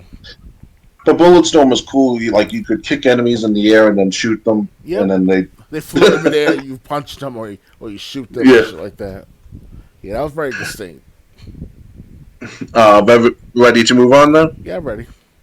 All right, final article for tonight. Nintendo officially shuts down eShop sales in Russia. Users living in Russia can still download previously purchased content from the eShop for some time. The editor's note. The war in Ukraine is an ongoing, painful, and emotive topic. IGN urges community members to be respectful when engaging in conversation around this subject and does not endorse harassment of any kind. Nintendo has officially ceased all eShop sales to players in Russia effective immediately. Nintendo Europe made the announcement yesterday that users living in Russia will no longer be able to make purchases or redeem digital codes on the eShop, and that their credit card information and PayPal details will be deleted for security purposes. However, they will still be able to download games and DLC they previously bought for a while longer. As of May 31st, 2023, and for the foreseeable future, Russian customers with an existing Nintendo account will be able to re-download digital content that they have previously purchased, the company said in the announcement translated by Engadget. It will not be possible to make any new purchases or use download codes within the Nintendo eShop in Russia. How much longer Russian users will be able to access their previously purchased content from the eShop is unknown. Nintendo also noted that customers will not be able to make new Nintendo accounts as long as they have Russia set as their country of residence. This announcement comes over a year after Nintendo put the Russian eShop into maintenance mode, explaining that the payment service the company uses on the eShop was no longer processing rubles. That came on the heels of its previous measure to halt shipments of its games and hardware to the country after other gaming companies, including other Big Three members Microsoft and Sony, were a result of its invasion to Ukraine, which is ongoing. Okay, you want my opinion on this you first, or you start on Triple J? Yeah, I'm really sure that this halt of business from game companies are really affecting Putin and his soldiers. Mm-hmm. No way are they hurting innocent players who just want to play games. Now I'm being facetious here. Right. I mean, it's almost like I mean, I don't know what the laws are like in Russia. I don't know if men are forced to sign up for the army or just put in the army or whatever. I don't know how that works in Russia. But I'm just saying, for the people that are normal civilians, how is this helping? Yeah. How is this helping in Ukraine? If they really want to help, send money to Ukraine, or whatever. But I just don't see how punishing citizens in Russia, especially if they have nothing to do with fighting the war, they just can't leave or don't want to risk leaving. How does this affect? How does this help? Oh yeah. I just think it's a load of BS. Maybe some political pandering. I mean, and I'm just thinking they're hurting more innocent people than they're hurting people who are responsible for this. Oh yeah. And to be fair, I think Russia was ready to call off the war, but it's Ukraine who said, "No, we're getting weapons from the U.S. We want to continue." Yeah, it's So, yeah, Russia itself, yes, the government of Russia started the Ukraine-Russian war, obviously, by default, and having problems with Kiev for the last several years now with the matter of taking over that spot. But that's the governmental affairs. This is a business, economic affair. It's economics, not political stuff. It's also, I don't know why Nintendo want to be that personal with shutting down the eShop in Russia, of all places, Because Russia, Russia's like a good export on the gaming market of itself. So. Yeah, I'm just saying, who are you really hurting here? Yeah, like the other month or two earlier this year, during the springtime, I met these two Russian girl and guy from Russia. I'm not sure how old they are, but they sound mature in their adult age. And they know my language, I don't know their language, but I'd be like saying net and enemy and Russia and stuff like that and that type of stuff. So it's kind of we get along very well talking about this stuff, and it's like these people in Russia they're not like the enemies. Just the government itself is. So don't understand that. Yeah, like I said, I'm really sure the government is hurt by this. The Russian government. Yeah. So yeah, I mean, I understand you want to do something, but I just think this isn't it. Because you're not hurting the people that are responsible for starting the Russian invasion. So, Oh yeah. Anyway, that was it. That was the last article for tonight. I hope you enjoyed this extended episode of the Let's Discuss Gaming podcast. Our next episode will be Saturday the 17th in 2 weeks, starting at 9 p.m. Eastern. Dr. Games 101, do you have anything planned for tomorrow, like YouTube-wise or Twitch-wise? For the next few days, I should have enough free time to do other gameplay videos with you guys. Like I just bought GTA 4 that's on sale today at like $5. As we speak from the recording, so we're going to do a recording of that sometime this month. I'll be also doing more recording of Resident Evil 2. Right now, for the last few months, easily, I've been doing like Z League, as I mentioned before. So that's why most of my time is towards making money with these tournaments. So that's why you haven't seen as much gameplay for the last few months now. But I'll do my best to make more whenever I get a chance to, hopefully. So.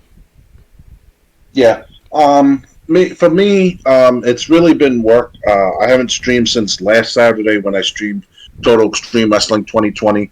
That was 7 days ago. That was last Saturday.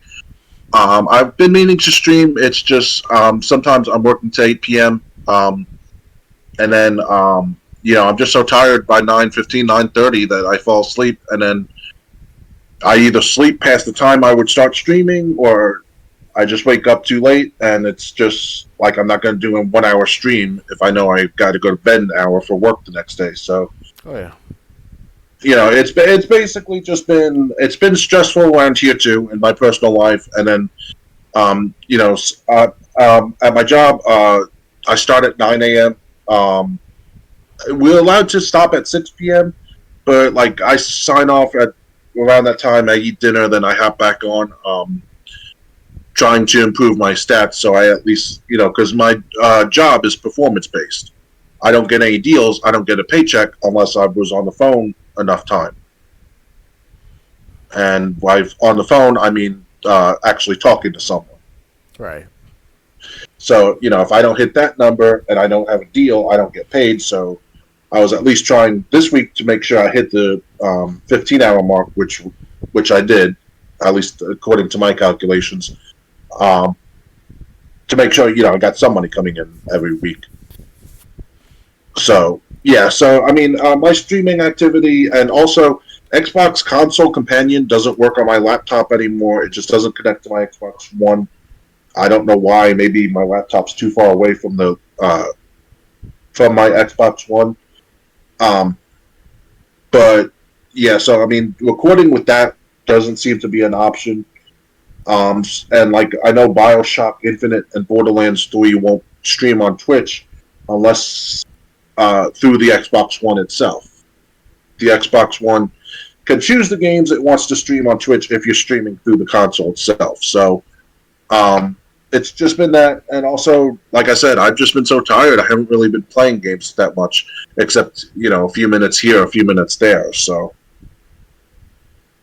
that's been the story. But I'll try to get on it. But it's just I just don't really have the time I used to. Understood.